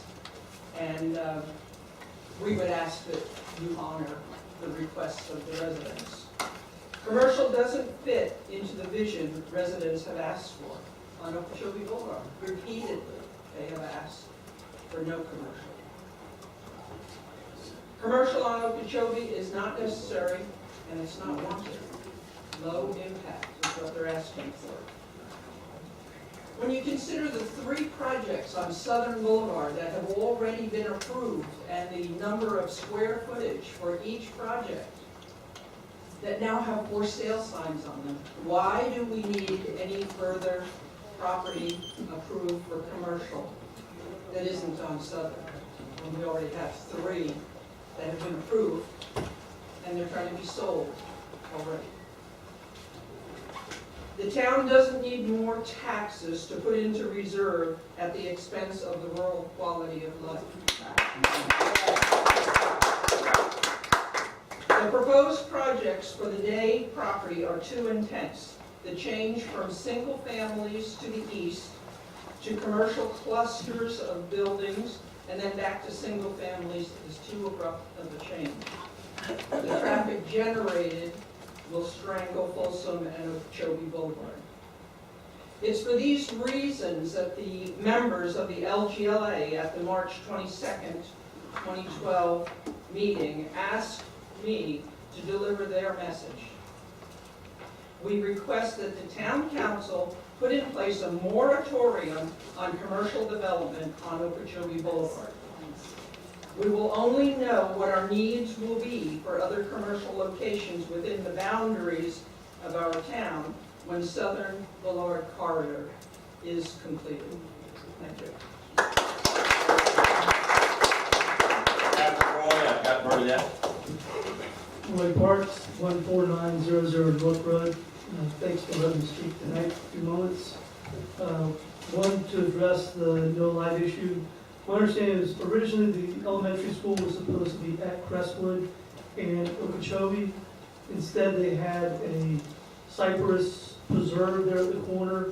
That was of no use to the developer. They're able to give it to the county, the school board to build a school on it, so they got shifted over there. So we're really, for this property not having a light or signalization, I think that's one big stroke against this property. The water storage, you already have the Red Barn, who I don't believe has any water storage on it. So if this is all, does it have, okay, I didn't see water storage when I commented. I have shopped there. We have empty office space currently at Royal Palm Beach and Okeechobee. I don't think anything's been gone in there. It's been vacant for a long time. It's very close to this property. We have empty restaurants. The Albertsons, they weren't even able to get another commercial into there. It ends up being a school. So we really don't have this need for commercial going on, especially at a local Loxahatchee Groves. Just because the Red Barn was able to leapfrog another property, I don't think that means it can now fill in for more commercial. Horse trails, we've always discussed if there was going to be commercial, there would be horse trails behind the properties. I don't see any elements of that here. I know on the Southern Boulevard, I think that was something we've tried to incorporate. Special needs, once we're discussing some property nearby here, that if it was going to have some medical buildings or something like that, the developer was going to donate, I think it was 2.5 acres or something like that, so a school for special needs kids could be developed there. maybe that could be an element we look at down the road for something like that here, if we're doing negotiations. And Royal Palm Beach has increased their speed limits through there, so the idea of it being slower, it's now faster. And I live in the north part of Loxahatchee Groves. I work to the north. I take 140 if I don't go south barely at all. So that description of traffic flows doesn't really help us. I thank you very much. Good night. And then I've got Ruth Benner. I'm Bernadette Fitzpatrick. I live at 13024 Raymond Drive. I had a lot of stuff written before that, and I'm not even going to go into it. I'm going to start with what I really believe Loxahatchee Groves is about, and it's the vision. It's the vision. Loxahatchee Groves will continue to protect its natural environment and rural character in the midst of an urbanizing region. The town will continue to be a rural, residential, and agricultural community that has great respect for lifestyle choices balanced with historical community needs. This is reflected in a cost-effective, minimal government structure that strives to protect the environment and our quality of unique lifestyles. That is everything. Everything for every resident of Loxahatchee Groves. I feel pride living in Loxahatchee Groves, not living in Royal Palm Beach or Wellington. When I left the town meeting on January 3rd, 2012, I felt such a despair upon leaving that meeting. Maybe it was a feeling of a bygone era. I saw a preview of what our town might become. In areas zoned for nursery, daycare, or churches, there were pictures of restaurants, two-story medical buildings, which are now being put down to one, a shooting gallery, and general merchandising stores. The sleepy town demise. I heard arguments that it would be okay, this time only, to change the zoning to commercial. Our 2 lanes on Okeechobee Boulevard might become 4, if not 5, with a turning lane 6. I heard arguments that they would even now have a tie-up for horses. Right. It was considered that with all the traffic that maybe they might make Folsom Road a one-way to avoid the congestion. Right. The words that my husband said to me over 20 years ago came rushing back into my head. Someday we'll be in the middle of town. That was the day right around the corner. I looked at those pictures of this new development of stores and offices, and I saw a traffic nightmare. Yes, the people would come. I saw our taxes skyrocketing. I saw the restaurants, they need to have their city water. The city water would mean higher taxes. If one property owner could get it put through, there would be another exception down the road. I already see the for sale signs around Okeechobee Boulevard. They've been popping up left and right. I don't blame them. If I had property on Okeechobee Boulevard, I'd probably put it up for sale too, because I would like to be the next day's property. I'd like to make a cash in on it. I go back and I read the vision of Loxahatchee Groves, and my head spins. I love the words, I believe in the vision, but what I heard that night, back in January, tells me that anyone that is considering a commercialization plan for not only Folsom Road and Okeechobee, but all of Loxahatchee Groves should not be on our board because they do not believe in the vision. And it's the vision that speaks. If you want to change the vision, that's okay. That is okay. But put it to the people.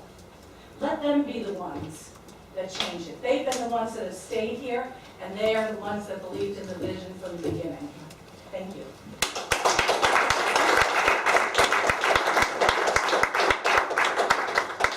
And then I've got Gay Hankla.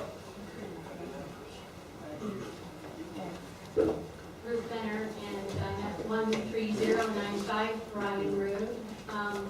Bryan Road happens to be the next road south from Okeechobee, so I think I'm probably one of the closest landowners to this property, and I have a lot of experience driving on Folsom Road, and no, there are not accidents just at night on Folsom. I have to say that many times when I'm traveling north on Folsom Road and I go to make the left turn onto my property, even though there is a double yellow line, I always look in my rearview mirror, because more than once have I been passed on the left side as I am about to make the left turn onto my road. That is a common occurrence. I know my husband has had that occurrence.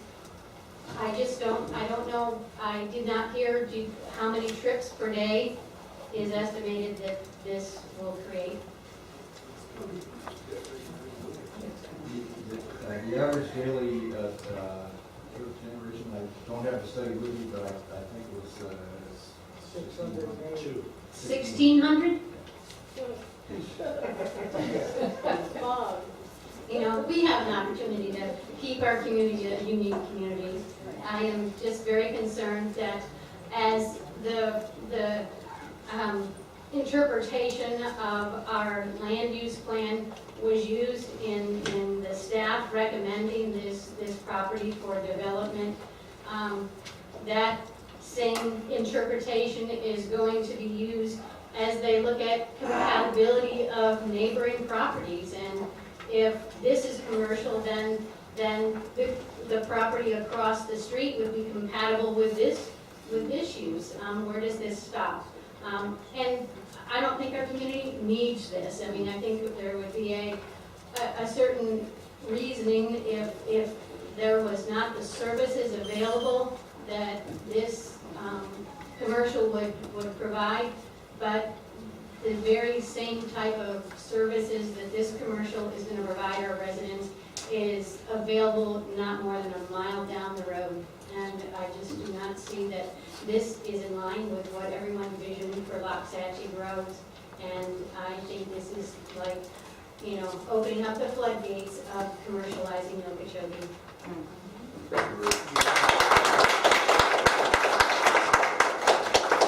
Jay Hancock. Then I've got Ann Parker.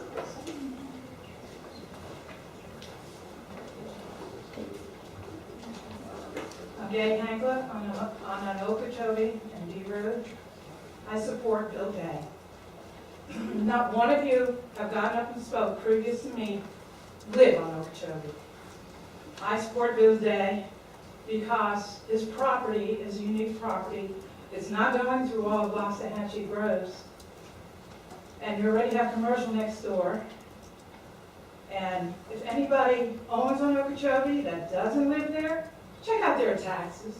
What is their property really worth? Because you can't sell it, you can't develop it. What good is it? Why would you even want to be on Okeechobee? I've been here for 23 years. The majority of the people do not want commercial on Okeechobee because they don't live there. And they don't own on Okeechobee. Time and time again, in 19 years, we've tried to tell you all how we feel that own on Okeechobee and who live on Okeechobee. We've had meetings it's been 19 years ago we started this. We wanted a meeting with the town council, a private meeting, of just what we want on Okeechobee Boulevard, just the landowners and property owners. You denied us that meeting. You did not let us have that meeting. That wasn't right. You want our voice? You don't hear our voice, you hear everybody else's voice. In 1993, I went to one of your planning committee meetings. And you treated us, I wasn't the only one who went, you treated us so rudely. Why would we ever go back to your meetings? And in 1994, let's see, there was a member of your lovely planning committee stated in the Town Observer, having more people here helps keep some commercial ventures out, including nurseries, of which we have many. Gee, it's funny, that person denied it when over 100 people showed up at a meeting next to the Red Barn. When you tried to step on the toes of the nurserymen, they sure spoke up. But you know what? People on Okeechobee have their own lives. They don't have time to come to all these meetings and speak how we feel. You say you want everybody's input? You haven't listened. You rebelled against us time and time again. Geez, when we went to the county, fighting the planning committee, were we not called the Hatfields and McCoys? Have you forgotten that? And if we didn't compromise with you, you wouldn't even have a planning committee. It'd have been thrown out because they wanted to hear everybody's view. And that's why it was even changed to low impact. And the zoning was changed. Even the county person who did the mediating, John Corbett, he supported commercial on Okeechobee. It doesn't have to be major commercial. I have 2 acres. What the heck am I going to do with 2 acres? I can't develop it. Commercial is really useless to me. I can't sell it because you're going to take half an acre when I sell it. It's a useless piece of property. Loxahatchee Granite, yeah, we tried to work with you, that didn't work. And love us and leave us alone, well, geez, we got OCHA on the roads. What's the difference between that and pavement? The only way you can get around is that you don't have to put guardrails on the canals. It's pavement just the same. And who's paying for it? Property owners, aren't they? And here I have to pay for it. I'm not even on D Road yet. I have to pay to have that OCHA put on. You valued our land. Our land's useless to us. Agriculture, what are we going to do with agriculture? You got so many nurseries. Oh, they're not making money. Geez, if Bill and Son can go out of bankrupt and whatnot and all these other places, and you think Okeechobee Boulevard was beautiful? Well, I guess I need better glasses because I sure don't see it. It looks like trash to me. Vacant lands, and nobody can do anything who owns on there can do with their property. The only people that might be happy is a couple of people that live on there. I'm not one of them. So, living in Okeechobee, you have to deal with the traffic, the numerous accidents. Geez, I've seen so many. You have to deal with the trash on the property and on the roadway. And you have to deal with day laborers. Guess what? They've been seen urinating in my yard, opening my mailbox, and geez, I come back from a vacation, all my chickens are stolen overnight because they saw that my grass wasn't cut. If somebody was taking care of them, my chickens, they're not missing.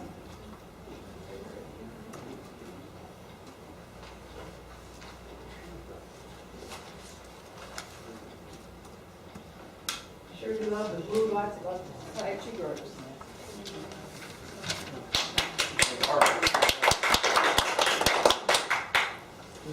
Town Parker, B Road, and Collecting Canal. I'm kind of disappointed in some of our council members. Councilman Rocket, Councilman Lane, especially, didn't ask any questions. I mean, even little ones. So that makes me think of how the outcome of this is going to be.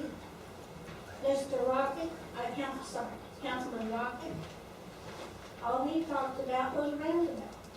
I like that idea Gerald. too. I'm sorry. I don't like to be accused of being Mr. Rock. I apologize. Councilman Gerald. I agree about the roundabout, that sounds good. But, you know, the only person that said anything was Dave Brown. Makes me wonder, makes me worry. Ben, our staff member that's over here, he doesn't sound like he really works for us. We're paying him money to do this. Sounds more like he's working for, thank you, the developer. And the gentleman that did the proposal for Bay property, some of the things he said was, I mean, it was so similar. Is there plagiarism between the two? Who knows? But anyway, in my opinion, I have gone into Red Barn because that's the only place that had what I wanted. Took me 15 minutes to get out of there because ever since getting hit by a semi-truck in Southern, I'm very cautious. And it took me 15 minutes to make a left-hand turn. Now, you're telling me that if you put all that on the corner, that's not going to be, it went from a molehill to a mountain. be like New York City. Or where I came from, Phoenix, Arizona. Yeah. But anyway, I don't think right at the present time that it's a good time to do this. Because you're gonna change the zoning and no telling what you're gonna come up with. Thank you. Great choice. And that's it. And one more.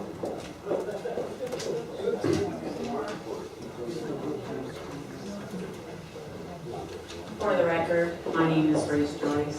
I am not a developer.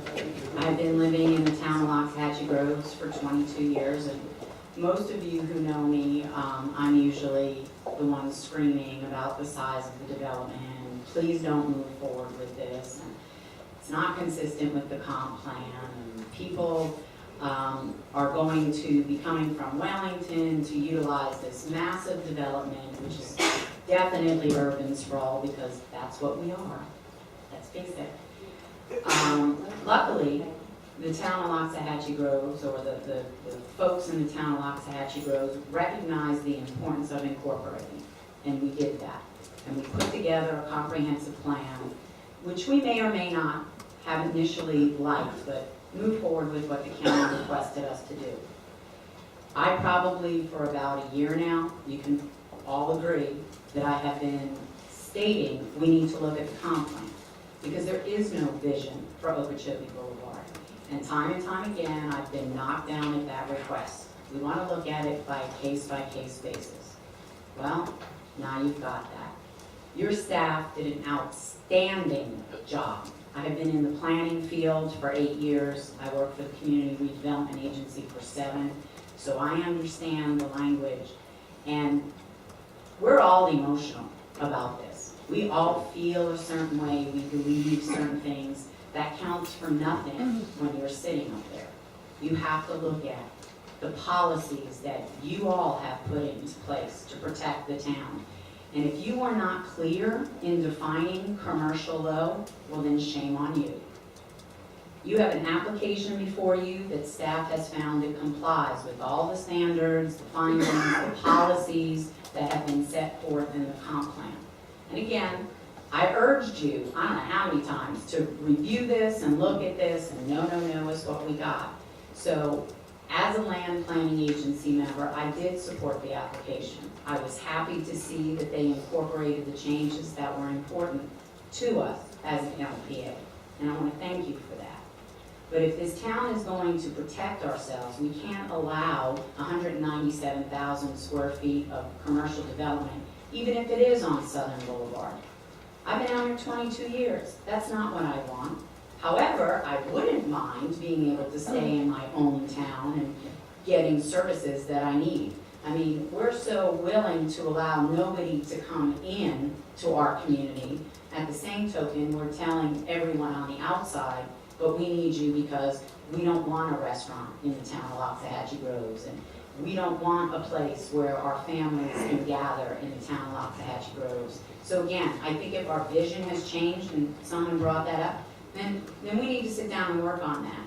But again, I applaud your staff. Mr. Fleischman did an outstanding job. He does work for the town of Loxahatchee Groves. He did look at our interests based on what you all voted on as what our comprehensive plan is and how we decide the development is going to take place. Thank you.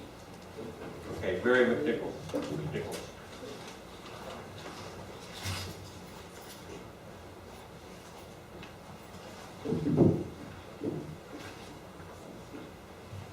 Good evening. For the record, I'm Mary McNicholas, 12845 Raymond Drive. I'm not going to bash staff, I'm not going to bash the petitioner. I'm simply here to ask, as a resident who chose this neighborhood to raise a family, that you all do what the community wishes, because you are a policy decision-making entity. And the group that is before you tonight, and the group that's been here every time that I have heard this property come before us, has been very clear that people want development for commercial on Southern Boulevard. And you can talk about the intensity. I'd like to know how many times has this property come before us? Mr. Kildare? Yeah. 3 times in 2 years? Yes. In 2 years. And now we're back to the original.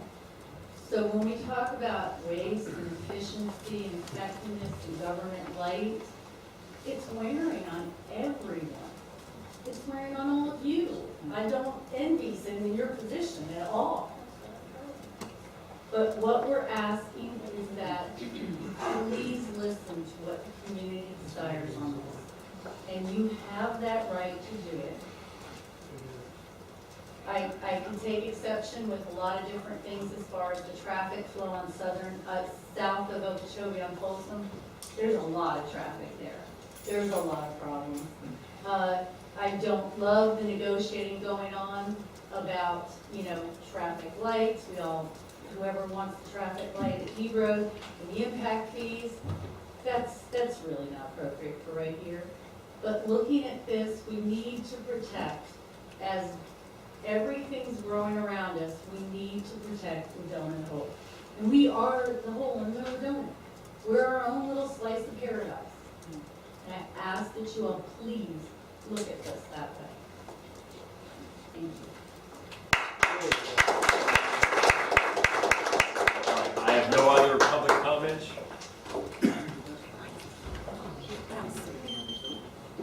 I'll entertain a motion.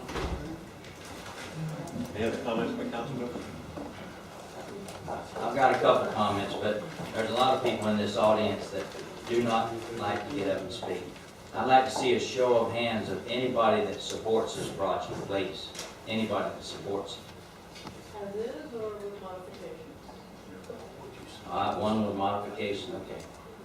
All right, thank you. I did that for the simple fact that I made the workshops and stuff, and it wasn't unanimously that we never had commercial on Okeechobee. It was about a 50-50, and I made them all. Now, Grace Joyce is right about one thing. First of all, we've got a planning and zoning committee, okay? And I agree, this is the only app that will pass in front of this council if it proceeds, for the simple fact that it qualifies, okay? If we want to stop any other people coming forward, and we may stop this, then we need to do like Grace Joyce says. We need to work on our comp plan, okay? She said it months ago, but yet we haven't taken time to work on it. We've had our plate full, and I think we've done a pretty good job trying to solve other problems. But she's right. If we definitely do not want any commercial on Okeechobee Boulevard, we have to change our plan. Okay? I look at a couple things. First of all, I do look at tax revenue, and I do look at what we have on Okeechobee right now with the Red Barn. Okay? The Red Barn is fairly nice looking, but beside it, we've got all kinds. We've got a paint shop, we've got a dance studio, we've got 45-foot trailers sitting all over the place. So I think their square footage is probably a little bit more than 39,000. The truth of the matter is, because you can store things in 45-foot trailers. But no, as far as this project here, there's one thing. I do not believe that the majority of people in Loxahatchee Groves are here tonight. I do believe that we need to proceed on and bring it to at least a public hearing so that we can get the truth and we can get everybody involved and we can hear from the public again. But that's just how I feel. Any other comments by Tony? I'll make a comment. My mission here tonight is to hear, to listen, not to ask questions per se. I didn't have any questions about the presentation. It was pretty clear of what was being presented. Didn't make a lot of questions. I'm looking for what the people that had the ability to come here tonight wanted to say. So that's my role here tonight. Some may look at that as being different from what they might do, but I would suggest that they might run for council then and let them have an opportunity to put up here what they want to do. And don't read into my mind what I might be thinking based on my desire to listen to what the community has to say. Okay, anything, Ron? Well, I personally would prefer to have the commercial built up on Southern before looking at anything on Okeechobee. But we also have to consider that this application has met all of the requirements in our comp plan. And we do have to allow them the right to take a look at it, and also I feel it's fair to allow a public hearing. I personally would prefer to let it go to the first reading and then allow the second reading for more discussion and to see where this goes. So that's basically how I feel. Okay, I think there's been a lot of good points made. Maybe what we can do is get together and reduce some of the taxes on the homes along Okeechobee. I mean, maybe there's some things we can do. There's definitely some things. I think maybe it's a question of intensity. You know, that maybe it's not just no commercial, but the amount. You know, is it going to be tree? Are we going to see it? You know, I love the fire station. You know, you go by the fire station, and if you didn't know the fire station was there, you wouldn't know where it was. I think that was done well. I agree in a lot of ways with Gabe. There are a lot of places on Okeechobee that really look bad. You know, so hopefully we can clean that up and take care of it. But anyway, all right, we've made our say. I'll entertain a motion. I'll make a motion that we accept the first reading ordinance 2012-01. Is second? Awesome. Okay, second. Further discussion? All in favor signify by saying aye. Aye. Opposed? Aye. Aye. We have a 2-2. DJ? The ordinance is defeated, it fails of 2-2 vote.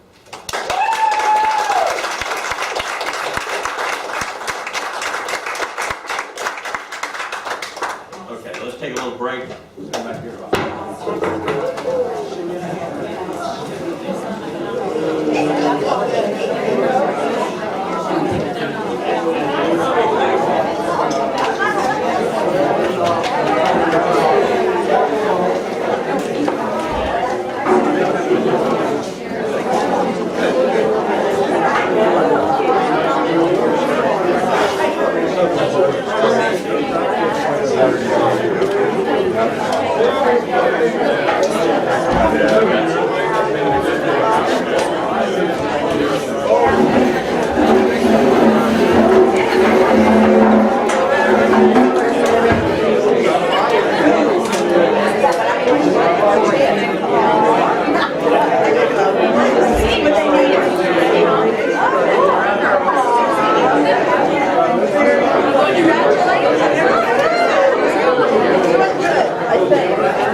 All in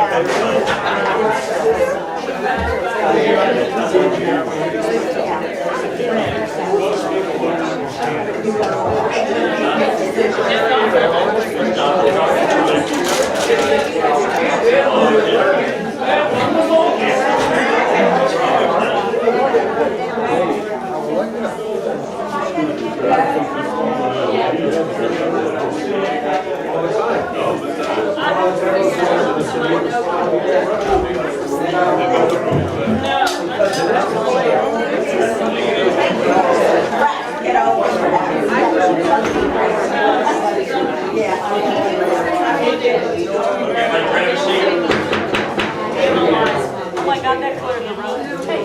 Bring your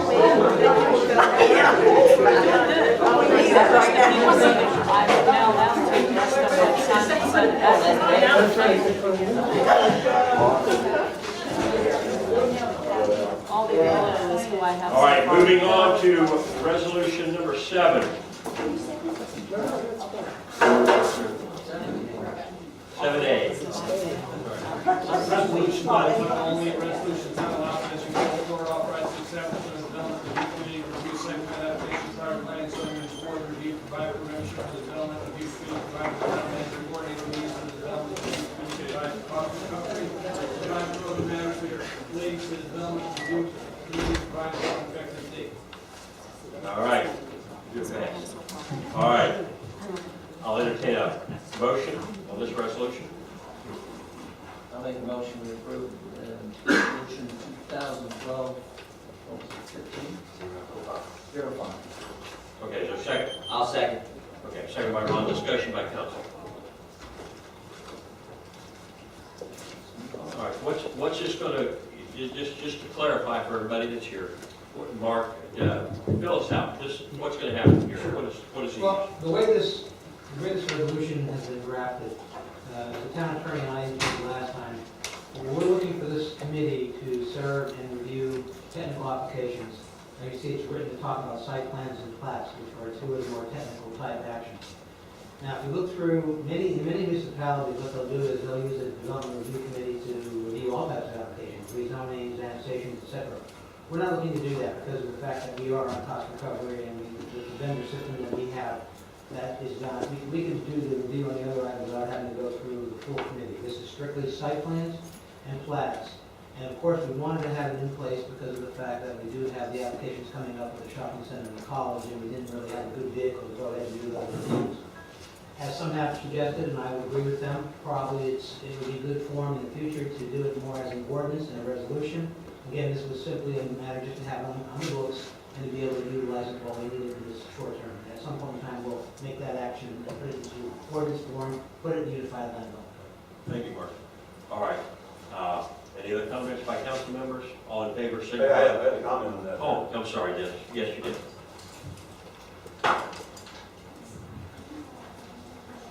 Dennis Levin, 13402 North Road. I think the ordinance is a little short. I think you need to add something in there, is that there's a step which precedes zoning and a step which precedes this. You gotta have the land use first. Because without land use and getting land use down, then it really doesn't matter, what the zoning is. So I think this really needs to be rewritten to the point so that it does, this committee steps in after the land use has been approved by the council. Then step in, because to put all these things in motion at the same time, we end up with things like we have here today. We didn't go through the land use first. They come in with their nice pretty pictures, and the time that I listened to the recordings from, because I wasn't at this December 8th meeting, because everybody's talking about the parking space size and why, and so we were down in the weeds on things before we even got past the land use.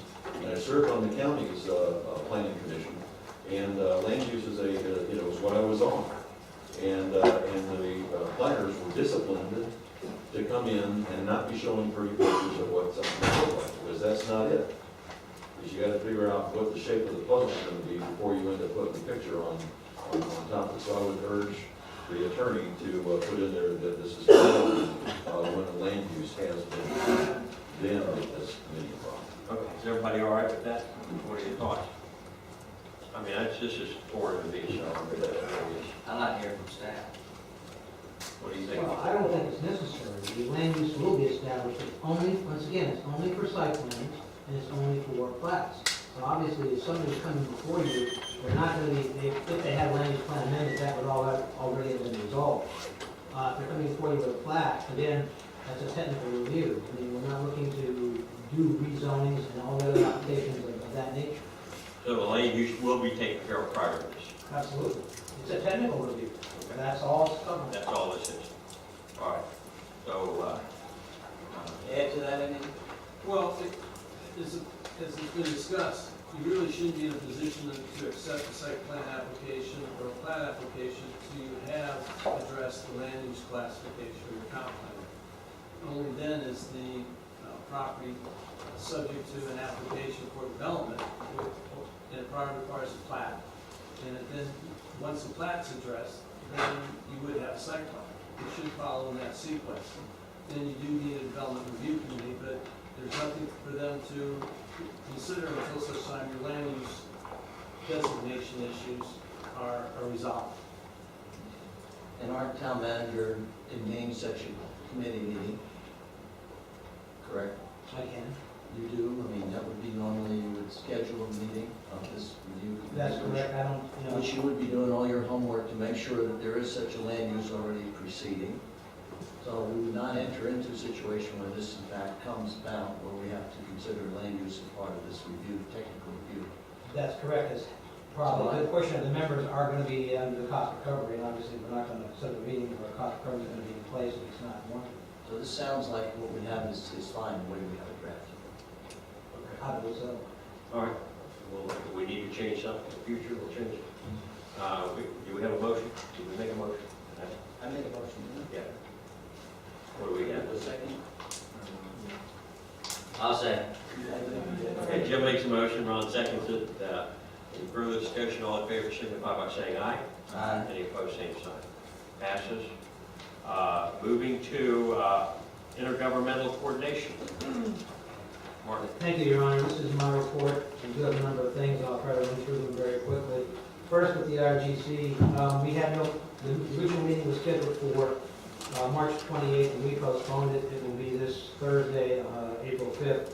We had one member, Mr. Sonia, was out of town, and of course, we had another member who did have a conflict. So during the month of April, we'll have two IGC meetings.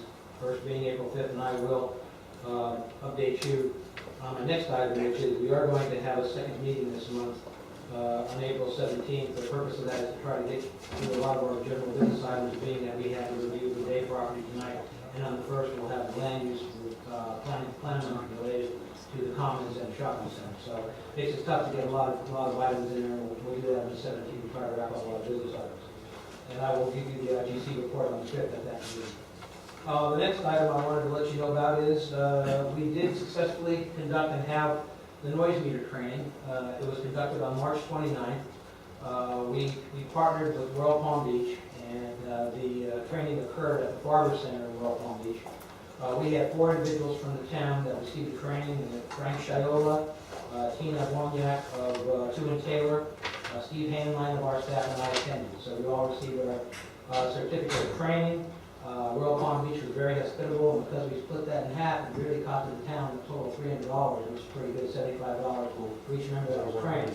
In addition, the gentleman, Mr. Price from Quest Technologies, advised us of some issues that he believes could potentially work against the town as it relates to doing noise studies. So he's going to additionally provide us with some information for a possible code change, so that will be well worth the price we're paying. And so we'll take a look at that in the future and see if we have to make adjustments for our best interest.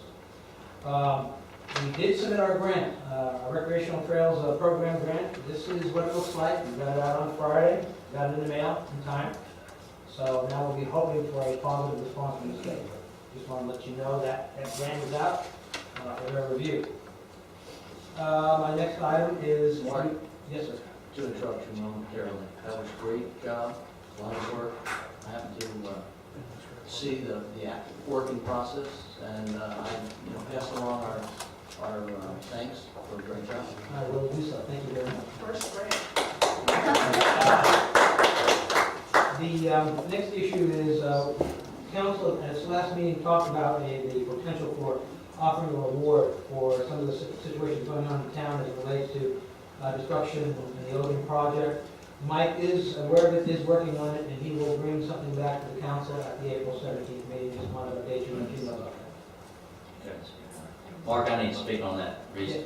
I made a call to Lieutenant Holmes, and I believe, and I also spoke with Mike about it, but, and it was short notice, I didn't have a chance to get back with you, but I believe the route for this is, I put in a call to a sergeant that handles Crime Stoppers for PBSO, and I believe that's the only possible route that we can take, because they're already authorized to do stuff like that. So I'm waiting to hear from the road sergeant, and but I'm looking to see if we can't hook up with PBSO and work something out through Crime Stoppers.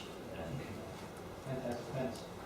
The next item is the Palm Beach County had made some adjustments to their lobbyist registration ordinance.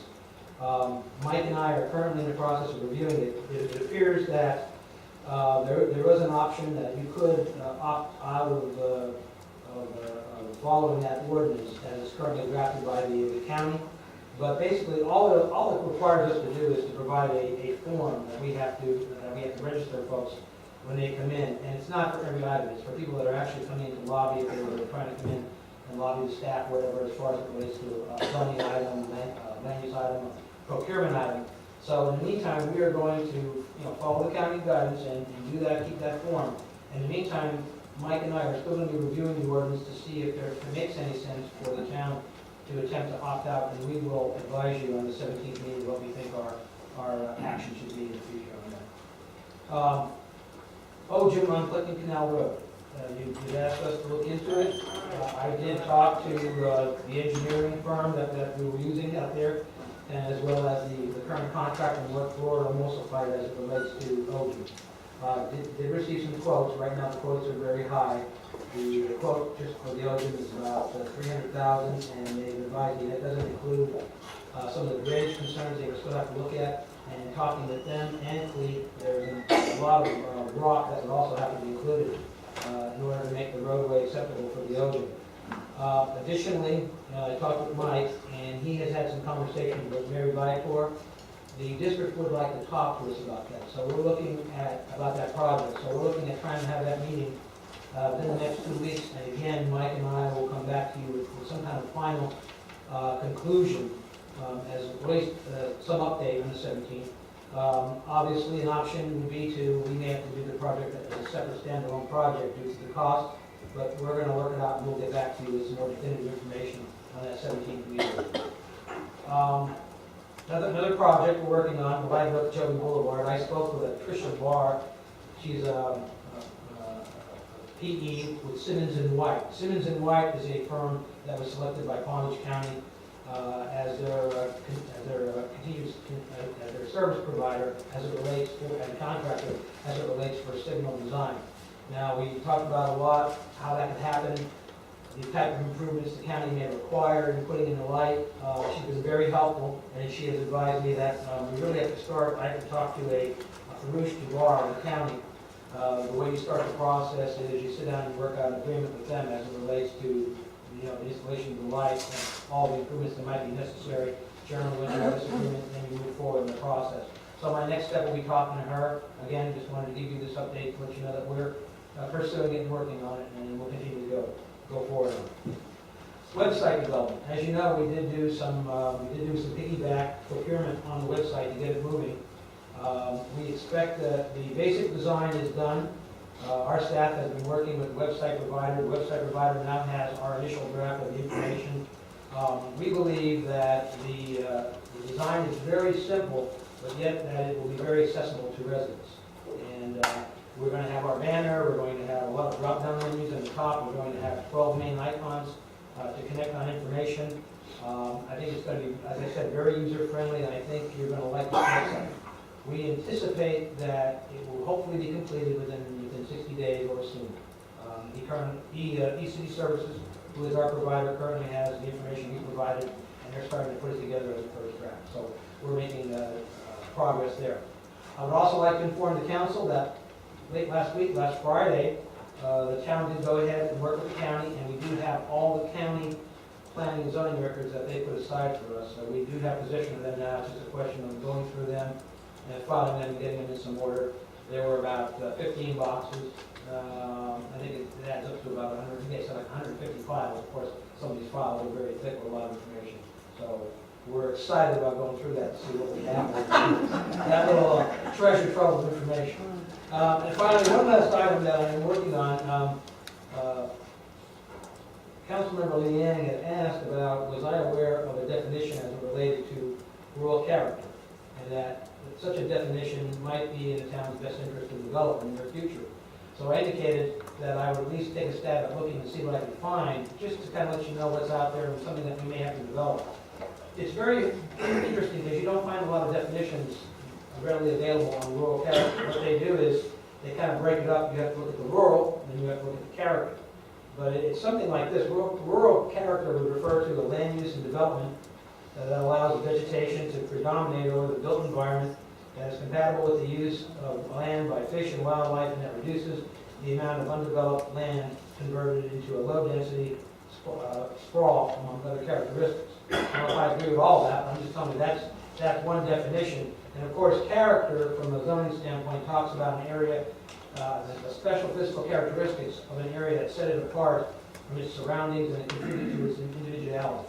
So you see there's a lot to go with that. I think, if the council collectively agrees, I think what we'll do is we'll continue to work this, and we'll have it for purposes of our documents as it relates to comprehensive plan, visioning, these kinds of things. So I'm just tossing it out for your information. Be happy to hear any comments you have. If you think we should continue to work it, but this is my report to Councilor Leanne and the council as it relates to that particular issue.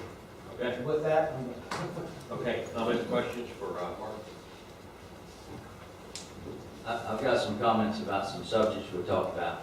The collecting canal, I would like to have that, if possible, added to your intergovernmental committee agenda.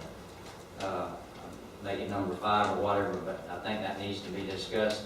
What I'm looking for is, it doesn't look like we're going to be able to do it with the rest of the roads this time, but I would hope we got a consensus that we proceed with it. We come up with a very close, correct cost. And no matter what the cost is, I'm telling you right now, we've got the money in the bank, okay?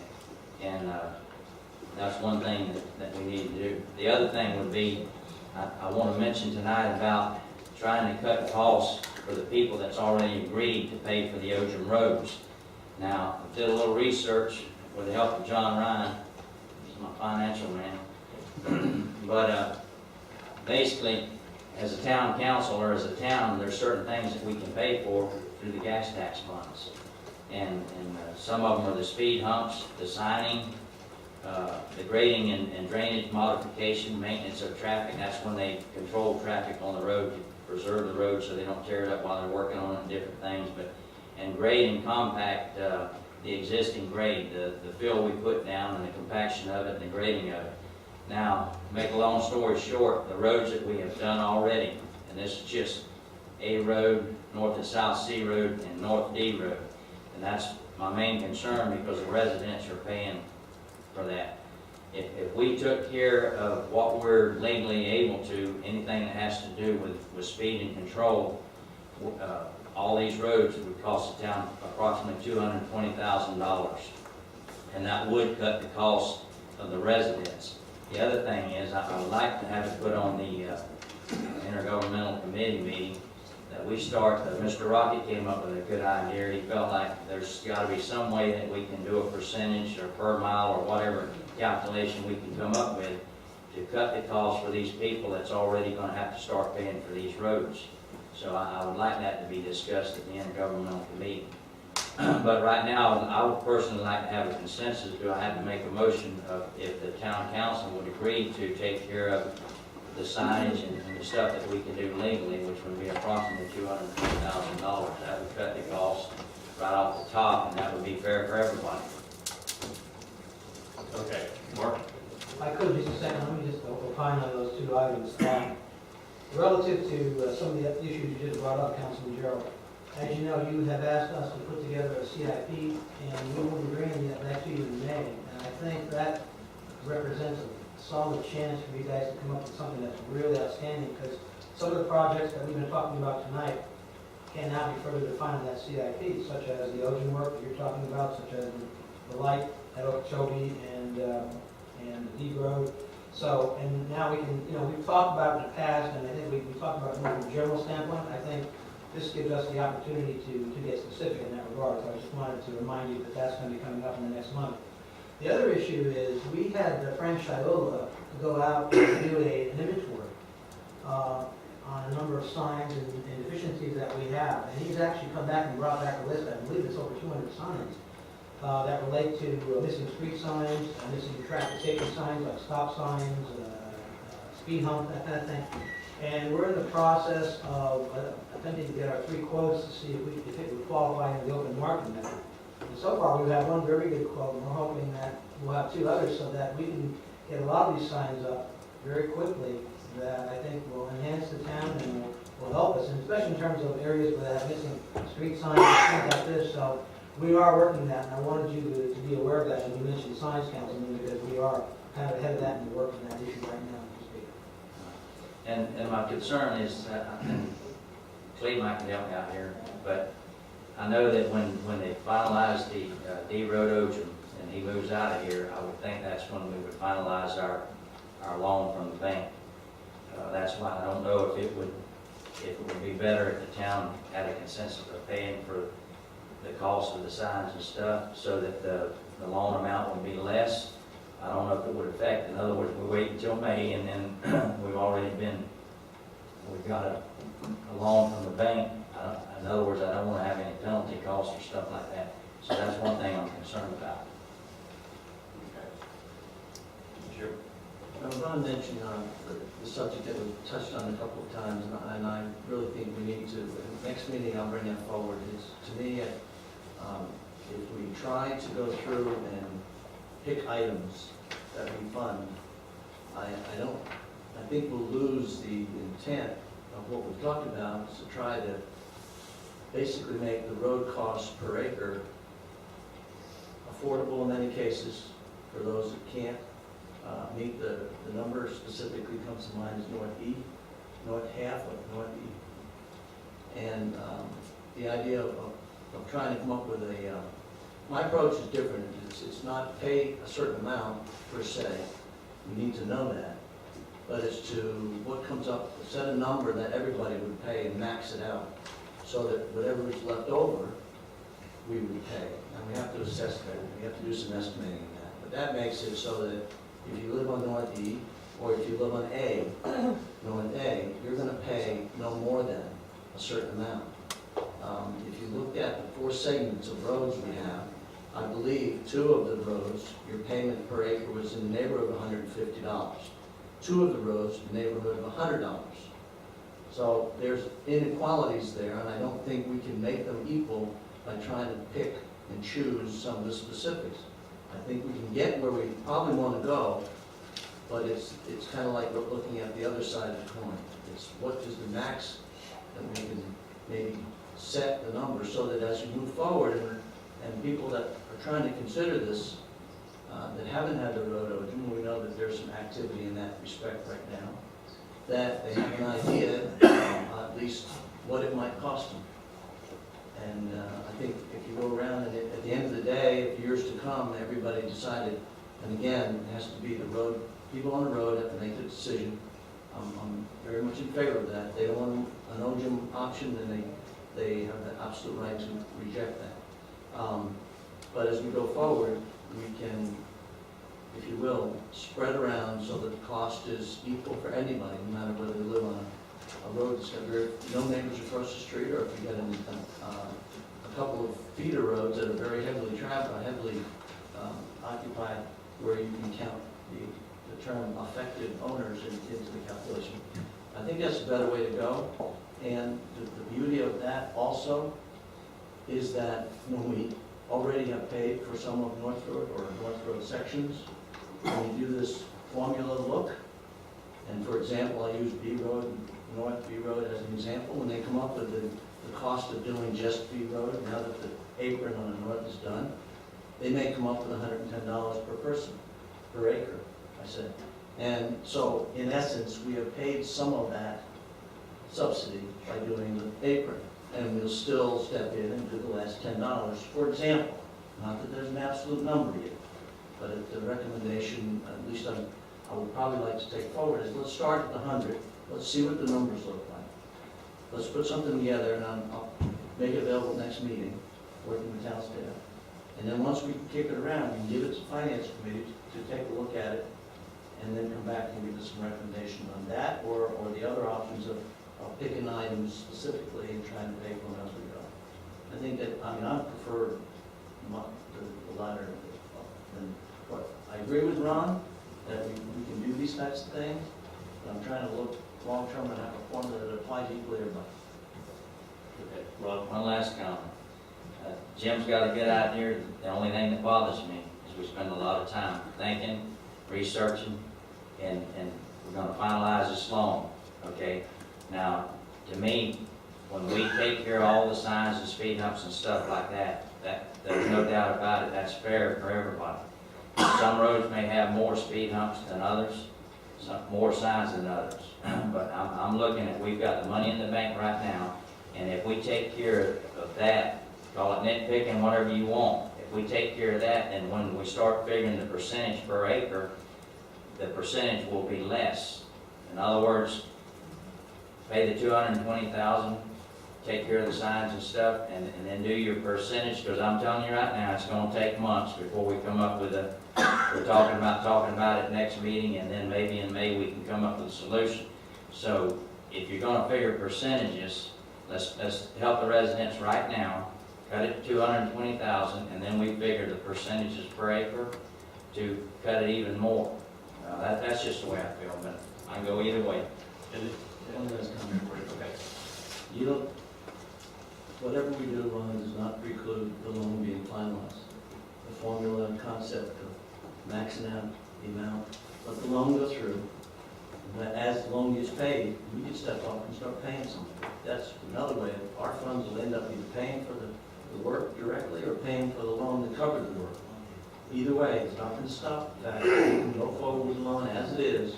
Probably better to go forward the way it was designed, and then we can step up and say, no, this is going to be the amount the town's going to pay, and the assessments are actually calculated and the tax rolls are sent out. By that time, we will have worked through what we intend to do. I feel comfortable in that. And I know that sounds good. I'm just wondering, $1 million and something, how much interest it's gonna cost us each month? How much percent are we being charged? 3%? Okay, so that's just another concern, but I'm not a money man, but no, I'll live with either way. I volunteer to take some of my speed humps out. Yeah, mine too. Don't have any speed humps. Yeah, that's what I'm saying, you know, you can kind of save some money and take half of them out, you know. Okay, Ryan?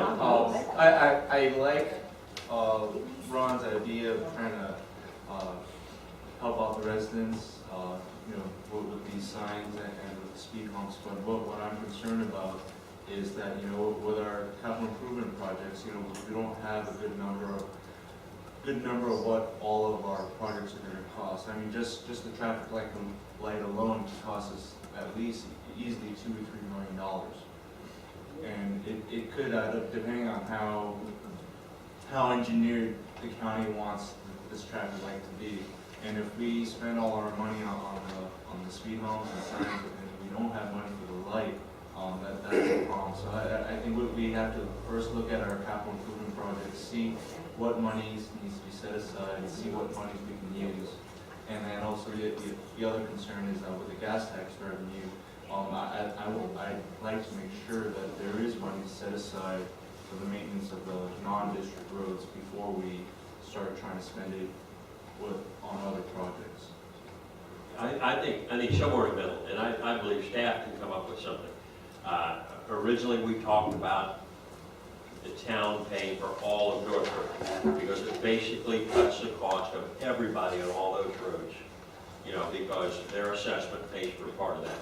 I think the same concept was for collecting canal, because it basically benefited all the residents of Loxahatchee Groves. At the same time, And I think I like Jim's idea. It would be really good if the Water Control District could go out and say, if B Road, wanted to put the OGM down, it's gonna cost, $110 an acre. And if a person on E Road, you say it's gonna cost you $110 an acre. Therefore, you're not gonna have this feeling of, wow, because I live on this road, and I always have, and it was a foot narrower, my assessment's a little less. So I think if there's a sense of fairness there, I wanna make sure that it's paid for also by the acreage, but I think there's a way we can help out. I like that idea. So maybe what you do is you kind of figure on both ends. You figure, okay, if we pay for all of North Road, it'll take care of this much and get us to this point. And then we want to go a little farther. So maybe then we can pick up the speed humps, and again, I'll volunteer to take half of mine off. And we go to it that way, but I have confidence in Mark and the staff that they could really come up with a program by May. And I think the other thing would be our loan people, when you get the thing, make sure there's no prepayment penalty, so that if the town then throws in this money on it, it's going to reduce the payments for everybody. It's kind of my thought. So anyway, if we can work that out. Well, that's comment, Mr. Mayor. Part of what I've looked at, and certainly I want the staff to, I know they're capable, I don't want to give them a couple ideas and see how they're working. One of the thoughts was it allows us to do many things if we do the bonds over time. If we do follow the 10-year pattern for a road, for example, which is what the loan structures do, if you do that, you can do multiple roads over many years and not pay on everything at once. So as much as I don't like to have debt, sometimes it works for you, and certainly the interest rate is a small one. I think it gives us the flexibility of a small amount of money, a small amount in comparison to many things, but on an annual basis, we're talking about paying off part of or subsidizing roads, not paying them all up front. I would never suggest we take $1 million and say, let's take the whole $3 million loan, let's knock $1 million off, and we only borrow $2 million. That's not something I think, would not support unless I had a lot of bit more information that contrary to what I understand today. All right, any other comments on that? Mark, congratulations on the noise meter thing. Does this mean we can call you at 2 o'clock in the morning when the party's going on? Well, unfortunately, it doesn't immigration. All right. Okay, moving on then to old business, number 9. Appointment of planning and zoning alternate member number 2. And I think, who was good? I think we had talked about Debbie. We did get a letter from Debbie. Yeah, everything got a copy We got it. of this? And I think she was gonna try to be here. I don't know. Yeah, she's here. Is she here? Oh, okay. She's here. You just make a motion to appoint her, and she is up in it. Yeah. And vote. Yeah, she's used to this stuff. Yeah, okay, I'll entertain a motion. Yes. Yeah, I'll make a motion, we appoint Deb as the alternate 2. I'll say. Okay, we have a motion, second. Any discussion? All in favor, signify by saying aye. Aye. Any opposed, same sign. Motion passes. Welcome aboard. All right, moving to new business, 10. We have, who's putting this up? I'll bring it up, Mayor. This was a request at a roadway, equestrian trails, and greenways advisory committee meeting. They were looking at signage, and they saw some information on one of the signs that talked about Florida statute, I believe it's 773, and relates to equestrian. And they basically asked if the town attorney could look at that and provide an opinion. And I indicated that I would take it to you for your approval, and if you authorize it, then we'll have the town attorney look at that information and provide us some input back. All right, we got one comment. Peggy Kovacs wants to speak to this.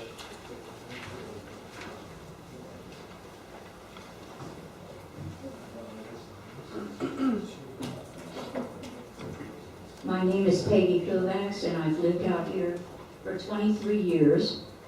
And I was the president of the Palm Beach County Mounted Posse for 24 years, a member of the Horse Industry Council a committee member of the original Greenway Committee that worked in the late 90s and early 2000s to tie in a section of trail here with Loxahatchee through the acreage and out into the Florida Greenway.